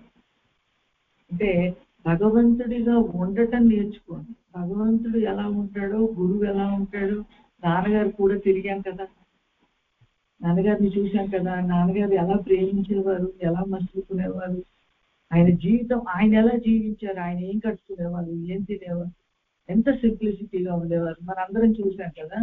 సో అలా ఉండటానికి ప్రయత్నం చేయండి. అంతేకాని నాకు జ్ఞానం వస్తే నేను రేపు ఎలా ఉంటాను, నా చుట్టూ ఎంతమంది ఉంటారు, నన్ను ఇంట్లో వాళ్ళు భక్తురాలుగా స్వీకరిస్తారా, బయట వాళ్ళు స్వీకరిస్తారా, నేను గోచి కట్టుకోవాలా, నేను తెల్ల చీర కట్టాలా, ఎర్ర చీర కట్టాలా, ఈ గొడవల్లోకి వెళ్ళొద్దు. ఊహ, అదంతా ఊహ. రేపు ఎలా ఉండాలి అనేది ఊహ. ఈ సెకండ్ హృదయంలో పరమాత్మ ఉన్నాడు. పరమాత్మ ఏ లక్షణాలతో జీవించాడో గురువుగా వచ్చి ఆ లక్షణాల్లో ఒక్కటైనా ఇసుమంతైనా నాలో ఉందా, నేను అంత క్షమాగుణంతో, అంత దయాగుణంతో, అంత ప్రేమ గుణంతో ఉండగలుగుతున్నాను ఆ సృష్టి పట్ల. సృష్టిని ప్రేమించకుండా ఎదుటి వ్యక్తి, సృష్టిని అంటే ఎంత సృష్టిలో ఎంతమంది ఉన్నారో అందరి దగ్గరికి వెళ్ళి ప్రేమించక్కర్లేదండి. మన చుట్టూ మనకు అందుబాటులో కొంతమందిని పరమాత్మే పెడతాడు మనల్ని పరీక్షించడానికి. మన చుట్టూ ఉన్న వ్యక్తులే మన వాళ్ళు, ఎవరైతే నా వాళ్ళని నేను అనుకుంటున్నాను, నా స్నేహితులు, నా బంధువులు, నా ఇంట్లో వీళ్ళందరినీ కూడా పరిమితులు లేకుండా నన్ను నేను మరిచిపోయి, నా ఉనికిని, నా అవసరాలను మరిచిపోయి వాళ్ళని ప్రేమించగలుగుతున్నానా లేదు చూస్తాడండి ఈశ్వరుడు. నాన్నగారు నాన్నగారు నాన్నగారు అంతా నా నాన్నగారే, అంతా నా నాన్నగారే అంటున్నావు. మరి అంతా నీ నాన్నగారే అయినప్పుడు మనసును మనం అడగాలండి, అంతా నాన్నగారు అంటున్నావు కదా, ఇప్పుడు నాన్నగారిని స్వీకరించినట్టు వాళ్ళని స్వీకరిస్తున్నావా, నాన్నగారితో ఉన్నట్టు వాళ్ళతో ఉంటున్నావా, నిన్ను నువ్వే అడుక్కుంటే నాకే సమాధానం తెలుస్తుందండి. మనం అంత పిచ్చోళ్ళమేం కాదు, మనకు తెలుస్తుంది, అది మనం ఒప్పుకోమండి, ఎక్స్ప్లెయిన్ చేస్తాం మళ్ళీ. వాళ్ళు ఇలా అన్నారు, ఆ పరిస్థితులు ఎలా ఉన్నాయి, బాహ్య జీవితం వేరు, ఆధ్యాత్మిక జీవితం వేరు, అలా అలా మనల్ని మనమే జోకొట్టుకుంటాం. అది మాయ అండి, అది కరెక్ట్ కాదు. ఎక్కడ తప్పు చేస్తున్నాం మనం, ఎక్కడ కాలు జారిపోతుంది, మన మనసు ఎక్కడ జారిపోతాం, మనకు ఈశ్వరుడు గుర్తింపిస్తుంటే దాన్ని పట్టించుకోకుండా నానెత్తి మీద నేనే అక్షింతలు వేసుకుంటే భగవంతుడు కూడా, గురువు కూడా మనల్ని ఏమి ఉద్ధరించలేదు, సహకరించాలి కదా. మనకి చుట్టూ ఉన్న వ్యక్తులు ఎందుకు పెడతాడు, అలాంటి తల్లిదండ్రి, ఇలాంటి మూడు, ఇలాంటి పిల్లలు, ఇలాంటి అత్తమామ ఎందుకు పెడతాడంటే మనల్ని ఉద్ధరింపజేయడం కోసం పెడతాడు. మనం అలా అంటే ఆ జీవితాన్ని గడుపుతూ మనం ఉద్ధరించబడాలి ఈశ్వరుడి చేతులు, గురువు చేతులు. కానీ వీళ్ళనే ఎందుకు ఇచ్చావు నాకు, వీళ్ళనే ఎందుకు ఇచ్చావు నాకు అంటే ఆయన ఏమంటాడంటే విసుగు వచ్చి, నీ కర్మ ప్రారంభం నేనేం చెయ్యాలి, నువ్వు పూర్వజన్మలో అలాంటి వాళ్ళని కోరుకున్నావు, అలాంటి వాళ్ళతోటే గడిపావు, ఇప్పుడు మళ్ళీ వాళ్ళే సిద్ధమయ్యారు నీకు, దానికి నీ కర్మ ఫలితానికి నాకు ఏ సంబంధం లేదని చేతులు చూపేసుకుంటాడు ఈశ్వరుడు. భగవద్గీతలో కృష్ణ పరమాత్మ చెప్పు, నీ కర్మ ఫలితానికి నాకు ఏమి సంబంధం, నీకు నాకు ఎక్కడ సంబంధం అంటే నీ హృదయానికి నా హృదయానికి సంబంధం, నీ వాసనలకి, నీ దేహ ప్రారంభానికి, నీ కర్మ ఫలితానికి నాకేమీ సంబంధం లేదు. అది ఆటోమేటిక్ డివైన్ లైఫ్, అందరికీ ఒక చట్టం పెట్టాడు ఈశ్వరుడు, ఆ చట్టం ప్రకారం జీవితాలు గడిచిపోతుంది. నేను చెప్పినట్టు జీవించడానికి ప్రయత్నం చేస్తే కనుక అహంకారం మమకారాలు పోగొట్టుకోవడానికి వీళ్ళందరినీ నీ చుట్టూ పెట్టాను, అది పోగొట్టుకుంటూ వెళ్ళిపో అంతే. నీ జీవితం అయిపోని ఆ గడుపు, ఆ జీవితం డే టు డే లైఫ్. రోజు ఒక పరీక్ష మనకి, ప్రతి గంట పరీక్ష, ప్రతి సెకండ్ పరీక్ష అండి. ఆ ప్రతి ఏ సెకండ్కి ఆ సెకండ్ పరీక్షలో నెగ్గుతూ ఉండాలి నువ్వు, భగవంతుడు పెట్టే పరీక్షలో. అంటే పరీక్షలో నెగ్గడం అంటే అహంకారం, నేను నాది అనేది లేకుండా బ్రతకడమే ఆ పరీక్షలో నెగ్గడం. నీ ఇష్టాలు నెరవేర్చుకోకుండా ఎదుటివాడి ఇష్టాల ప్రకారం నువ్వు జీవిస్తూ ఉంటే నీ మనస్సు అణిగిపోతుంది. అణిగిన మనస్సు హృదయం వైపు వెళ్ళిపోయి హృదయంలో మునుగుతుంది. అప్పుడు కదా ఆనందం తెలిసేది, అప్పుడు కదా స్వేచ్ఛ తెలిసేది. సో ఎందుకు వచ్చాము ఈ జీవితంలోకి, ఈ కుటుంబంలో కంటే ఒకవైపు ఈ జీవితం గడిచిపోతూ ఉండాలి, అట్ ద సేమ్ టైం భగవంతుడితో దగ్గర అవుతూ ఉండాలి. సాధన అంటే అది. దానికోసం పూజ, జపము, ధ్యానము, విచారణ, నవవిధ భక్తులు, నువ్వు ఏదన్నా ప్రాక్టీస్ చేయి, ఏది ఇష్టమో అది ప్రాక్టీస్ చేయమన్నారు. కంపల్షన్ ఏమీ లేదండి. పూజనే చేయాలి, జపమే చేయాలి, ధ్యానమే చేయాలి, నిన్న మొన్న నా గురించి ధ్యాన మందిరంలో కూర్చుంటున్నాను. నాకు ధ్యానం అలవాటే లేదు. కళ్ళే మూతలు పడట్లేదా? కళ్ళు మూసుకుంటే అసలు ఒక్క సెకండ్ కూడా నేను కళ్ళు మూసుకుని కూర్చోలేకపోతున్నాను. భగవాన్ బలవంతంగా వచ్చి ఇక్కడ కూర్చోబెట్టి, అంటే నా ప్రారంభం ఇక్కడ కూర్చున్నాను, నువ్వు కూర్చోబెట్టావు కాబట్టి కూర్చున్నాను తండ్రి. నేను ధ్యానం కోసం కూర్చోలేదు. నువ్వు ఎందుకు కూర్చోబెట్టావో నువ్వు కూర్చోబెట్టుకున్నావు, నేను కూర్చున్నాను అంతే. ఇదే వచ్చి ఇక్కడ కూర్చుంది, కానీ ఏదో ఆశించి మాత్రం కాదు. అంటే నేను ధ్యానం చేస్తాను, నాకు ధ్యానం వల్ల నేను ఏదో పొందాలి అనే భావనతో నీ దగ్గర బేరసారాలు ఆడడానికి రాలేదు. ఒక తండ్రి దగ్గరికి బిడ్డ ఎందుకు వస్తుంది? ఏమో బాహ్యంగా ఆస్తుల కోసం వస్తారేమో నాకు తెలియదు.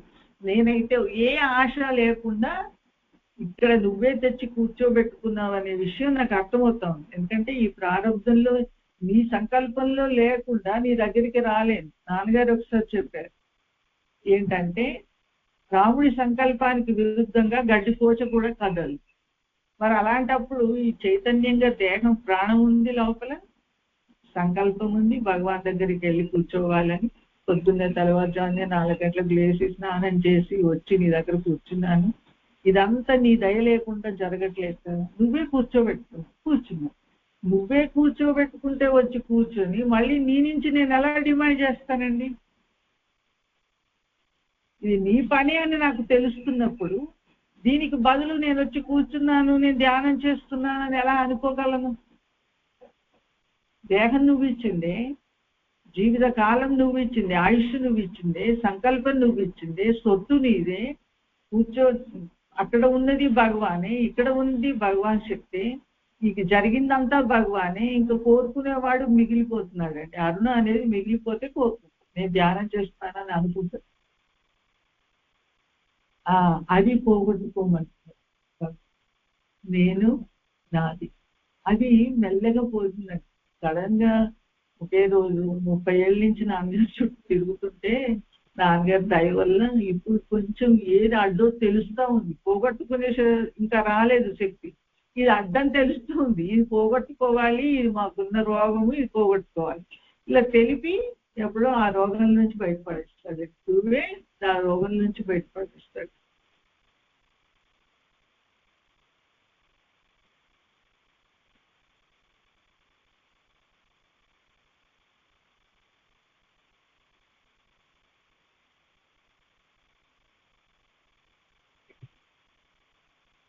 ప్రపత్తి గల మనిషికి చీకు చింత వాంఛలు ఉండవు.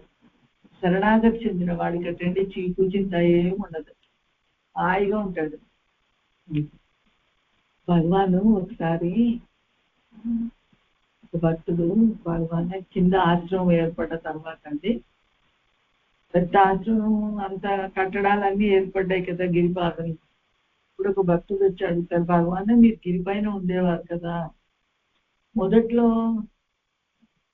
విరూపాక్ష స్కందాశ్రమం కూడా లేవండి, అలా గిరి మీద అలా తిరుగుతూ మామిడి తోటి పైన కింద ఏమి లేవండి, గిరి మీద అలానే ఉండేవారు.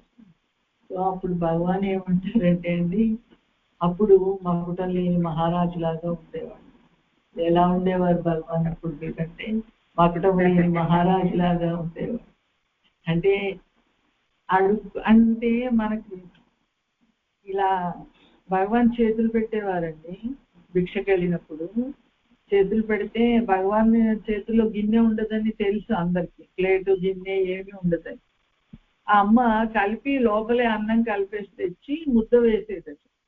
ఒక ముద్ద తింటే మళ్ళీ భగవాన్ చేయి చాపితే ఇంకో ముద్ద వేయడం. అలా భగవాన్ 2 ఇళ్ళ దగ్గర, ఒక ఇంటి దగ్గర ఒకటే ముద్ద 2 ముద్దలు తినేవారట. ఎందుకంటే అందరూ భగవాన్ కోసం ఎదురు చూస్తుండేవారు, భగవాన్ వస్తారు. సో 2-3 ఇళ్ళు తిరిగేసేసరికి 4 ముద్దలు తింటే భగవాన్ పొట్ట నిండిపోయేది. అప్పుడు ఇలా తుడిచేసుకునేవారట, చెయ్యి కూడా కడిగేసుకోవాలండి, నెత్తికిలా తుడిచేసుకొని గిరి మీదకి వెళ్ళిపోయారు. ఎందుకు అంత స్వేచ్ఛ, అంత ఇది ఆనందం అండి? అంటే ఇది నాది, ఇది కాపాడుకోవాలనే భావన భగవాన్కి లేదు. మనకు సెల్ ఫోను, వాటర్ బాటిల్, ఓ బ్యాగు, ఓ కుర్చీ, వెంబడి స్టూలు, ఎంత సరంజామా అండి మనకి. ఎక్కడికి వెళ్ళినా పెద్ద సరంజామా, చేతుల్లో ఏమన్నా లేకుండా వెళ్ళిపోతాం. ఈ సెల్ ఫోన్ వచ్చినప్పటి నుంచి అయితే నాకు పెద్ద బరువులాగా అనిపిస్తుంది. ప్రతి దానికోసం ఒక బ్యాగ్ కావాలి, ఏమంటే డబ్బులు ఇంకా ఎన్నో ఉంటాయి మనకు. సంసారం మనం పెట్టుకోవద్దా అంటే పెట్టుకుందాం లేండి, వద్దంటే ఊరుకుంటాం ఏంటున్నాం, మనకు సహజంగా పోవాలి అవి. కానీ ఏమంటే అలా భగవాన్కి ఏమీ లేవండి, కాపాడుకోవాలి. అసలు నాది అనే వస్తువే లేదు. ఆ దేహాన్ని కాపాడుకోవాలి. దేహము అక్కడ ఏమన్నా కరెంట్ లైట్లా అండి గిరి మీద, చిమ్మని చీకటి, చెట్లు, అడవి, పాములు, చుట్టూ కోతులు, సింహాలు, ఎన్ని క్రూర జంతువులండి.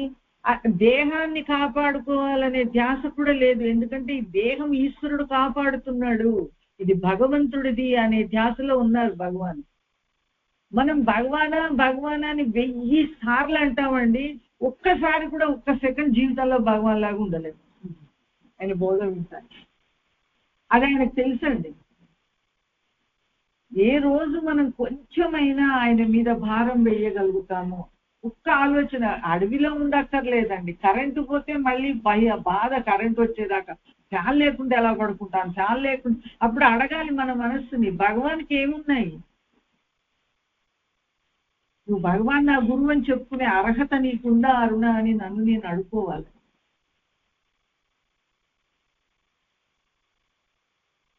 ప్రపత్తి గల మన భగవాను నేను మకుటం లేని మహారాజులాగా అని చెప్తారు. అలాగా మనం కూడా అండి, ఏ చీకు చింత రేపు ఎలాగా నాకు భర్తను పెళ్లి చేసుకుంటామండి, చేసుకొని ఎవరో ఆయన మన పెళ్లి కాకుండా తెలియదు కొత్త వ్యక్తిని పెళ్లి చేసుకొని ఒక కొత్త వ్యక్తిని మన జీవితంలోకి ఆహ్వానించి ఆ కొత్త వ్యక్తిని నమ్ముతాము. నా జీవితం అంతా నన్ను చూస్తాడు చివరి వరకు, నమ్మడం వల్లనే కదా ఆయనతో ఉన్నాము.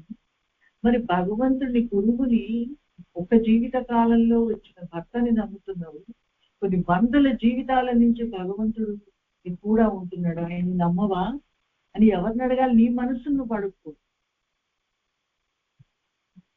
ఈశ్వరుని నమ్మవా? ఎన్నడూ నమ్ముతావు పరమాత్మ మీద భారం వేయి. ఎంతెంత శరణాగతి చెందితే అంత చూసుకుంటాడండి. మనం చూసుకోవడం అంటే దేహానికి సుఖం ఇవ్వడం కాదు, మన మనసుకు సుఖాన్ని ఇస్తే. మనకి ఏ చీకు చింత లేకుండా, ఏ వాసన మనల్ని ఏమీ చెయ్యలేకుండా 24/7 అనే ధ్యాసలో పెట్టుకుంటాడు. అది శరణాగతి అంటే నాది అనేది నాకేమీ కనిపించకూడదు ఈ సృష్టిలో, ఇంక్లూడింగ్ బాడీతో సహా, నా తలంపులతో సహా. మనసును బాగు చేసుకోవాలి నిజమే, కానీ మనసు ఎవరిదండి? ఎవరిచ్చారు నాకు మనసు? పొద్దున్న లేవగానే జాగ్రత్త అవస్థలోకి రాగానే నేను అరుణని అనే భావన నాకు ఎవరిస్తున్నారు? గాఢ నిద్రలో ఎంతో మంది శవాలు అయిపోయారు. ఇది శవం కాకుండా ఎవరు కాపాడుతున్నారు? ఇదే నేననే విషయం ఎలా తెలుస్తుంది నాకు? ఈశ్వరుడి వల్లే కదా, భగవంతుడి వల్లే కదా. ప్రపత్తి కల మనిషికి చీకు చింత వాంఛలు ఉండవు, అతనికి సంకల్ప బలం అంటూ ఏమీ ఉండదు. భగవాను మదురై నుంచి అరుణాచలం వస్తున్నప్పుడు అండి, ఆ రోజు గ్రామర్ రాసుకుంటూ టీచర్ ఏదో హోంవర్క్ ఇస్తుంది. 10th క్లాస్ పిల్లడు కదా, చిన్నపిల్లడే అండి, మెట్రికులేషన్ లో. గ్రామర్ రామంటే గ్రామర్ రాస్తుంటాడు. రాస్తున్నప్పుడు భగవాన్కి అనిపిస్తుంది ఇలా ఏమీ, అప్పటికే మరణానుభవం అయింది భగవాన్. ఏ ఆశ, ఏ ఉద్దేశము, గమ్యం లేని జీవితం, ఎందుకు రాస్తున్నాడు ఈ గ్రామర్ అనిపించి ఆ పుస్తకం ఇలా పక్కన పెట్టేసి లోపల హృదయంలో ఉన్న అరుణాచలేశ్వరుడితోటి ఐక్యమై కళ్ళు మూసుకొని ఇలా కూర్చుంటారు. అంటే హృదయంలోంచి ఆనందం పొందుతుంటే, విపరీతమైన ఆనందం. అంటే ఆనందం ఎలాంటిదో మనకు ఇంత దాన్ని పిసరంతా అనుభవించినా మనకి ఊపిరాడదని, అలాంటిది ఆయన ఆనంద స్వరూపం అయి ఉన్నారు. కాబట్టి ఆ పుస్తకం పక్కన పెట్టేసి కళ్ళు మూసుకొని ఆ ఆనందాన్ని లోపల అనుభవిస్తూ కూర్చుంటారు. వాళ్ళ అన్నయ్య పక్కన ఉంటారు భగవాన్ వాళ్ళ. ఆయన అంటారు, నాగస్వామి అలా కళ్ళు మూసుకొని ఒక యోగిలాగా కూర్చుంటున్నావు, నీకు ఇల్లు ఎందుకోరా, ఇల్లు వదిలి ఎక్కడికైనా వెళ్ళిపోరాదా అంటే నార్మల్ గా అనేస్తారు. పిల్లోడు కదా అలా కళ్ళు గ్రామర్ రాయకుండా మా హోంవర్క్ ఆపేసి కూర్చున్నాడు అనే ఉద్దేశంతో, నీలాంటి వాడికి ఇల్లు ఎందుకు రావు, యోగిలాగా కూర్చున్నావు, ఎక్కడికైనా పోరాడు అంటే. అప్పుడు భగవాను మన మామూలుగా అయితే పిల్లలకి ఏదో మాట మాట్లాడతారు, ఏదో ఒకటి రియాక్షన్ వస్తుంది వాళ్ళు. భగవాన్ అప్పుడు హృదయంలో ఉన్న ఈశ్వరుని అడిగారు, ఎక్కడికి వెళ్ళాలి. వాళ్ళ అన్నయ్య అలా అంటుంటే మా అన్నయ్య అంటున్నాడు అనుకోలేదండి, లోపల పరమాత్మను అడిగాడు ఎక్కడికి వెళ్ళాలి. వెంబడే హృదయంలోంచి నాన్నగారు ఎంత అందంగా చెప్పేవారు, అరుణాచలం అరుణాచలం అరుణాచలం అని లోపల నుంచి వినిపిస్తే మళ్ళీ వెంబడే అడిగాడు, నా దగ్గర డబ్బులు లేవు కదా ఎలా రావు. ఇప్పుడు వెంబడే ఇక్కడ ఈశ్వరుణ్ణి అడుగుతున్నాడు, అన్నగారి హృదయంలో కూడా ఈశ్వరుడు ఉన్నాడు కదా, అక్కడి నుంచి సమాధానం వచ్చిందండి. ఈ రోజు నేను కాలేజీకి వెళ్ళట్లేదు, నా ఫీజు లాస్ట్ డేటు, పెట్టెలో డబ్బులు ఉన్నాయి, పట్టుకెళ్ళి ఫీజు కట్టు అని భగవాన్ చెప్తారు. అంటే డబ్బులు లేవు కదా అనే ఆలోచన భగవాన్కి వచ్చినప్పుడు డబ్బులు ఎక్కడ ఉన్నాయో అరుణాచలేశ్వరుడు చెప్పేశాడు. శరణాగతి యొక్క వైభవం అదండి. కాబట్టి ఆ డబ్బులు తీసుకుంటాడు, తీసుకొని అక్కడ 5 రూపాయలు ఉంటాయండి, 5 రూపాయలు ఉంటే ఫీజు ఎంతో 5 రూపాయలు కట్టాలి. 5 రూపాయలు మొత్తం తీసుకోకుండా ప్రయాణానికి 3 రూపాయలు అవసరం, 3 రూపాయలు తీసుకొని 2 రూపాయలు అక్కడే పెట్టి భగవాన్ లెటర్ రాస్తారు. ఇది సిన్సియారిటీ అండి. ఎంత అవసరమో అంతే తీసుకున్నారు, పైగా లెటర్ రాశారు, నేను నా తండ్రిని వెతుక్కుంటూ వెళ్తున్నాను, దీనికోసమై మీరు వృధాగా వెతకకండి. అప్పటికే భగవాన్కి దేహబుద్ధి పోయింది కాబట్టి దీనికోసం భగవాన్ దీనికోసం అన్నారని భక్తులు కొంతమంది ఇది ఇది ఇది దీనికి దీనికి దీనికి అంటారు. 100% దేహబుద్ధిలో ఉంటారు.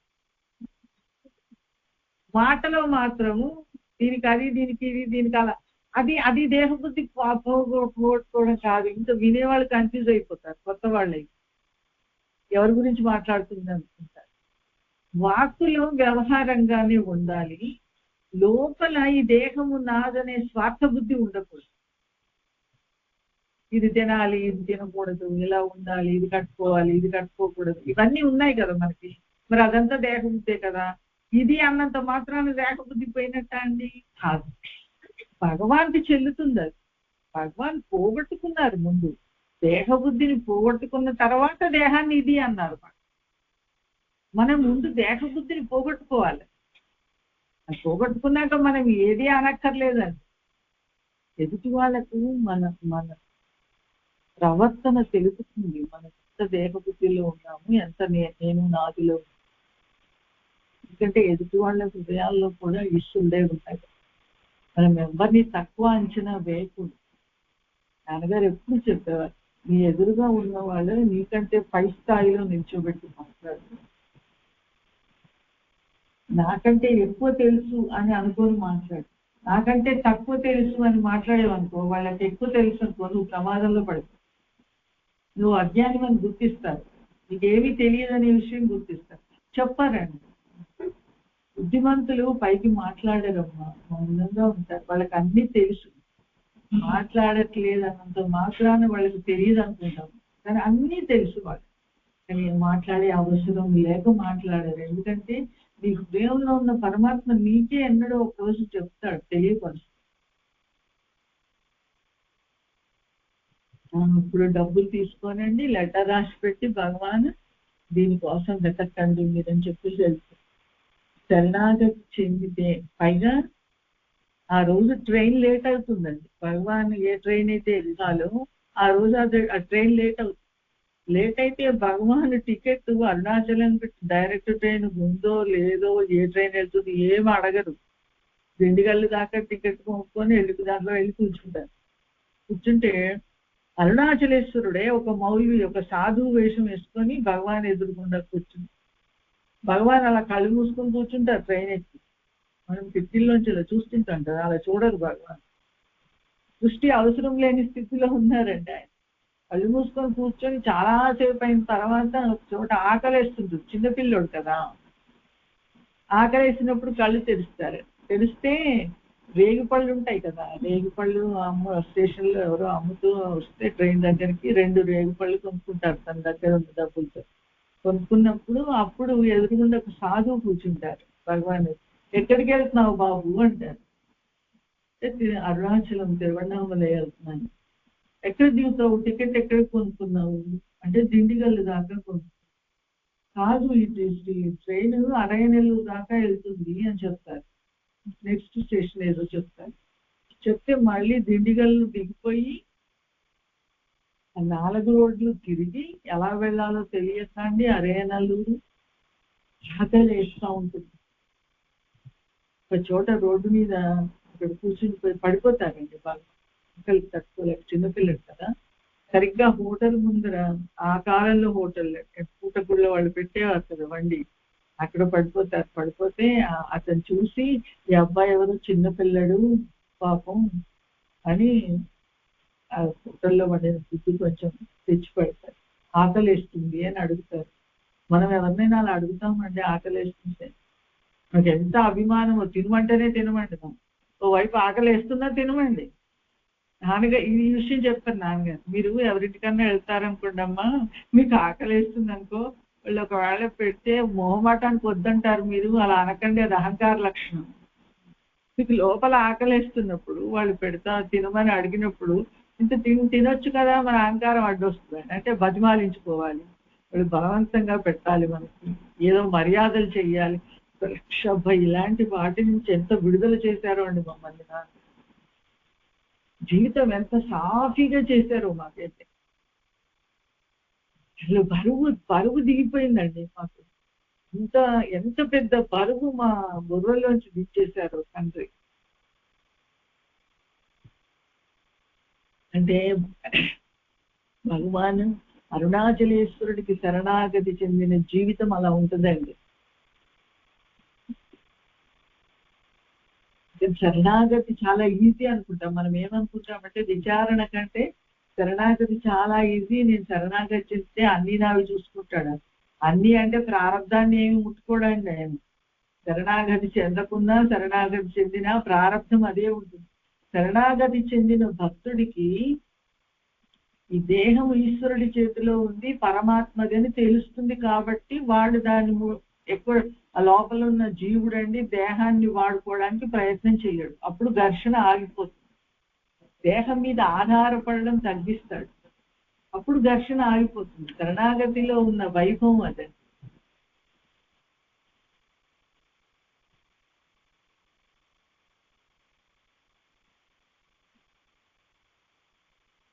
లోపల శరణాగతి చెందిన వాడికి వ్యక్తిత్వం నశిస్తుంది, ఒక ప్రత్యేకమైన వ్యక్తి.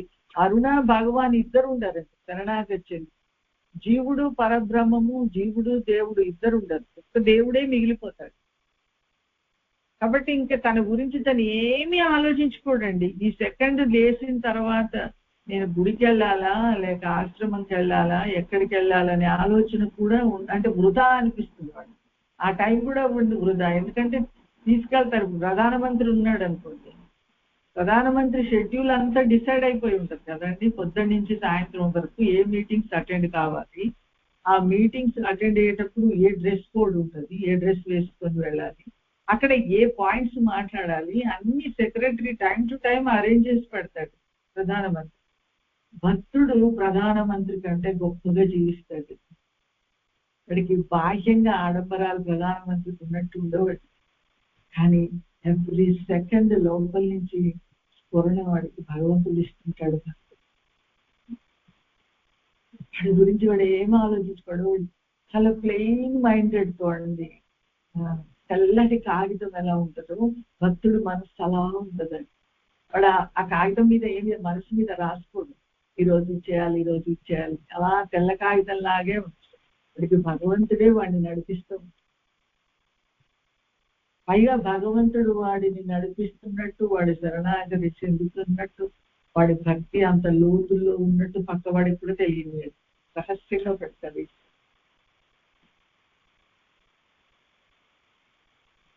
శరణాగతి వైభవం.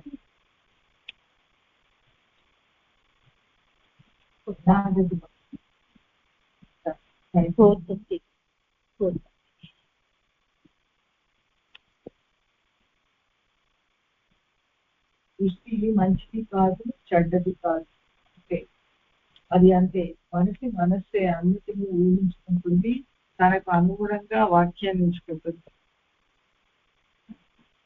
ఇక్కడ భగవాన్ ఏం చెప్తున్నారంటే సృష్టి మంచిది కాదు, చెడ్డది కాదు.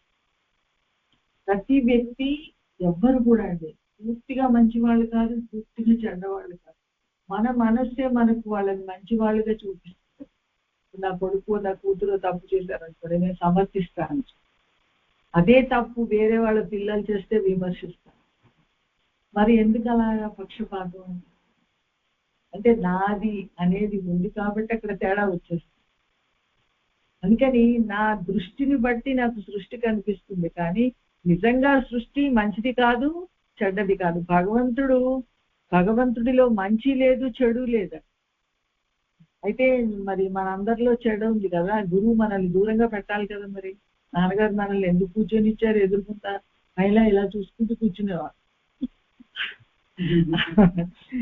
అంటే అంత చెడు మన లోపల చెడ్డ వాసనలు ఉన్నా కూడా మనం నిర్భయంగా వెళ్ళి మన గురువు దగ్గర కూర్చున్నాం. ఆయన చూపించారనుకోండి, మన పైకి చెప్పారనుకోండి, చచ్చి ఊరుకుంటాను నీలో ఇంత చెడు ఉందమ్మా. ఆయనకు తెలిసినా చెప్పలేదు మనం. ఎందుకంటే అండి చెబితే మనం వెళ్ళమని తెలుసు ఆయనకి. మనం వదిలేస్తామండి గురువుని కూడా. మన అహంకారం ఎంత పొగరు లోపల అంటే మనల్ని ఎవరన్నా చెడు అని అన్నారా వాళ్ళని వదిలేస్తాం. కానీ నాకు వీళ్ళు పాఠం నేర్పిస్తున్నారు. ఈవెన్ స్నేహితురాలు కూడా అండి. మన స్నేహం స్నేహం స్నేహం అనుకుంటాం కదా, నిజమైన స్నేహితులు ఎవరంటే మనల్ని విమర్శించే వాళ్ళు నిజమైన స్నేహితులు అండి. అయితే నలుగురిలో చెప్పరు, మనం ఒకరు ఉన్నప్పుడు ఇది సవరించుకొని చెప్తారు, అది నిజమైన స్నేహం. కానీ మనల్ని 24/7 పొగుడుతున్నారు అనుకోండి, అది నిజమైన స్నేహం కాదండి. మనల్ నుంచి ఏదో ఆశిస్తున్నారు కాబట్టి అలా పొగుడుతున్నారు. మన తప్పు కూడా చెప్పకుండా, మనం తప్పులు లేకుండా ఉంటామండి. మనలో ఎన్ని తప్పులు ఉంటాయి? నిజమైన స్నేహితులు అయితే తప్పులు చెప్పాలి. అలాగే గురువు ఏం చేస్తాడంటే ఆయన పైకి చెప్పకుండా, పైకి చెప్తే మనం తట్టుకోలేం కాబట్టి లోపల మనల్ని సవరిస్తాం. మన మనస్సే అన్నిటినీ ఊహించుకుంటుందండి. ప్రతిదీ మన మనస్సే ఊహించుకొని మన మనసుకు అనుగుణంగా మన జీవితాన్ని మనమే రాసుకుంటున్నాం. మన రాబోయే జీవితాన్ని ఎవరు తయారు చేస్తారు అంటే మనమే. మన తలంపులు, మన ఆలోచనలు, మన రాబోయే జీవితం ఎలా ఉండాలో ఇప్పుడు మనం నిర్ణయించుకుంటాం. కాబట్టి నాన్నగారు అనేవారు ఆలోచన విషయాల్లో చాలా జాగ్రత్తగా ఉండండి అమ్మా. మీరు ఏదైతే ఇప్పుడు ఆలోచిస్తున్నారో అదే మీరు అవుతారు. నిన్న ఒక చోట సైంటిస్ట్ చెప్పింది వింటుంటే, మీరు తినే ఫుడ్ మీ మైండ్గా మారిపోద్దమ్మా అంటున్నారు. నాన్నగారు ఇది స్పిరిచువల్ దాంట్లోనే ఉంది, సైన్స్ కూడా చెప్తుంది. మన బ్రెయిన్లో థాట్స్గా మారేది మనం తినే ఫుడ్డే అండి. కాబట్టి ఫుడ్ దగ్గర ఆహార నియమం కూడా చాలా అవసరం అండి. మనం ముందు ఫస్ట్ అండి రోగం రాకముందే జాగ్రత్త పడతాం కదా బాహ్యంగా దేహానికి. ఇప్పుడు చాలా అవేర్నెస్ వచ్చింది కదండి ఫుడ్ గురించి కూడా. అలాగా మన మైండ్ ఆరోగ్యంగా ఉండాలంటే మనం తినే ఫుడ్ కూడా చాలా పవిత్రంగా ఉండాలి. చాలా భగవాన్ అడుగుతారు, స్పిరిచువల్ సాధకుడు ఏం తినాలి భగవాన్ అంటే సాత్విక ఆహారం తినాలి అని చెప్తారు. పాలు, పళ్ళు, కూరగాయలు, సాత్వికంగా ఉండే ఆహారం. ఉల్లిపాయ, వెల్లిపాయ, అల్లము తినొద్దని. ఎందుకంటే రజోగుణం పెరుగుతుంది. అంటే ఆరోగ్యానికి వాళ్ళు డాక్టర్స్, న్యూట్రిషనిస్టులు చెప్తున్నారు ఉల్లిపాయ తినండి, వెల్లిపాయ తినండి ఎంతో కొంత హెల్త్ వస్తుంది. అనారోగ్యంతో ఉన్న వాళ్ళకి పర్వాలేదు, కానీ మనం అయినంతలో అండి సాత్విక ఆహారం తింటే మంచిదండి. ఆ గట్ హెల్త్, మన ఆరోగ్యము పొట్టలోంచి మొదలవుతుంది. పొట్ట బాడీకి సెకండ్ బ్రెయిన్ అంటారు. మనకి సెకండ్ బ్రెయిన్ ఏంటంటే పొట్ట. పొట్టలో తిన్నదే రక్తంలోకి వెళ్ళి బ్రెయిన్లోకి వెళ్ళి థాట్స్గా మారుతున్నాయి. కాబట్టి చాలా జాగ్రత్తగా ప్రతి విషయంలో ఆచితూచి ఉండాలి భక్తుడు.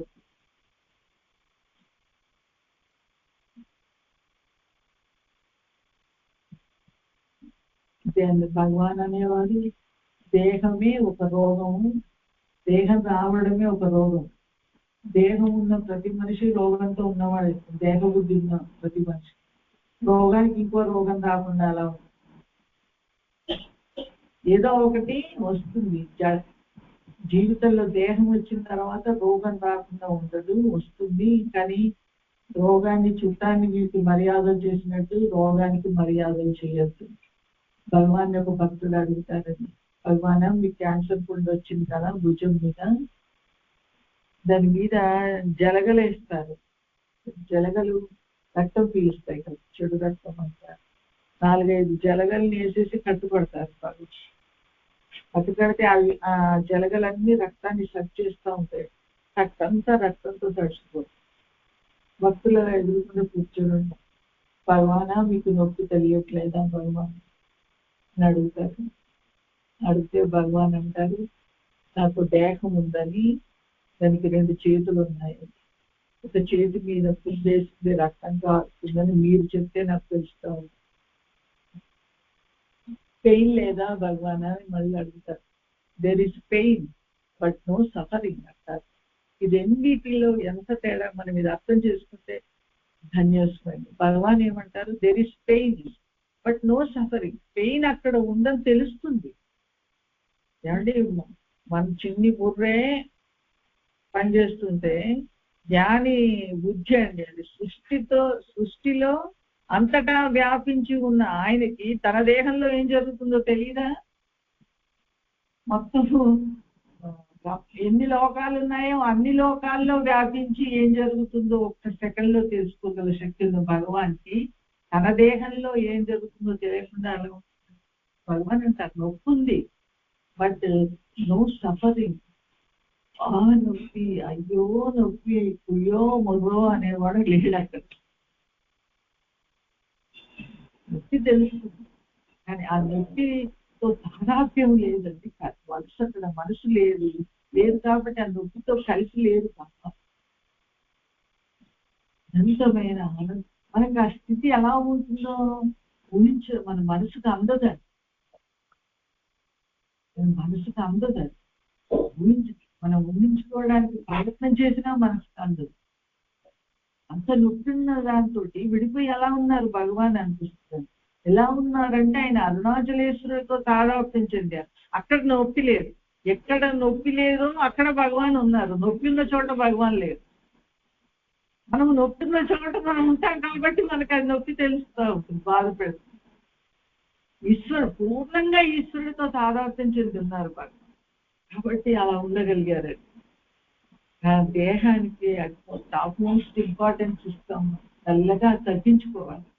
భక్తి వల్ల జ్ఞానం వల్ల మన దేహానికి మనం ఇంపార్టెన్స్ ఇవ్వడం మనం తగ్గించుకోవడం తప్పించి మనం ఇంట్లో భర్త, ఇంట్లో పిల్లలు, అత్తమామలు, తల్లిదండ్రులు ఎవరు ఇంపార్టెన్స్ ఇస్తున్నా వాళ్ళ మీద కోపం వచ్చేస్తుంది. ఇదే సాధన అండి. సాధన మన దేహబుద్ధి నుంచి ఎలా మెల్లగా దూరం అవ్వాలంటే మన ఇంట్లో వాళ్ళనే నాన్నగారు అనేవారు, అరుణాచలేశ్వరుడు ఇంట్లో వాళ్ళనే ముళ్ళగిల్లుతాడు, అరుణం తిట్టు అంటాడు. వాళ్ళ బుద్ధిలో ఒకరినో పిల్లల్ని అత్తమా వాళ్ళు ఏదో అంటారు అనగానే ఇంక మనం చేసిన నామము సాధన అన్ని పోతాయండి. అక్షరాలు ఏమి గుర్తురాదు. వాళ్ళ మీద ఎంత కోపం వచ్చేస్తుందో. నేను ఇంత చాకరీ చేస్తుంటే నన్ను గుర్తించట్లేదు కానీ అక్కడ గుర్తించిన వాడు అరుణాచలేశ్వరుడు అని గుర్తించితే ధన్యం.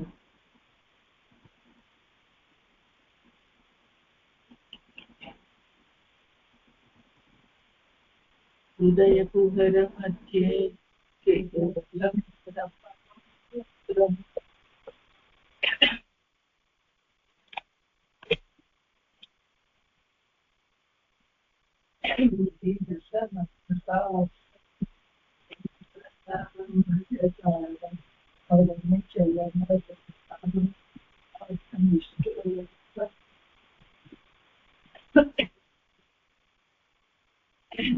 ఇవాళ పోస్ట్ చేశాను. అప్పుడు మీరు వీడియో తీసినట్టు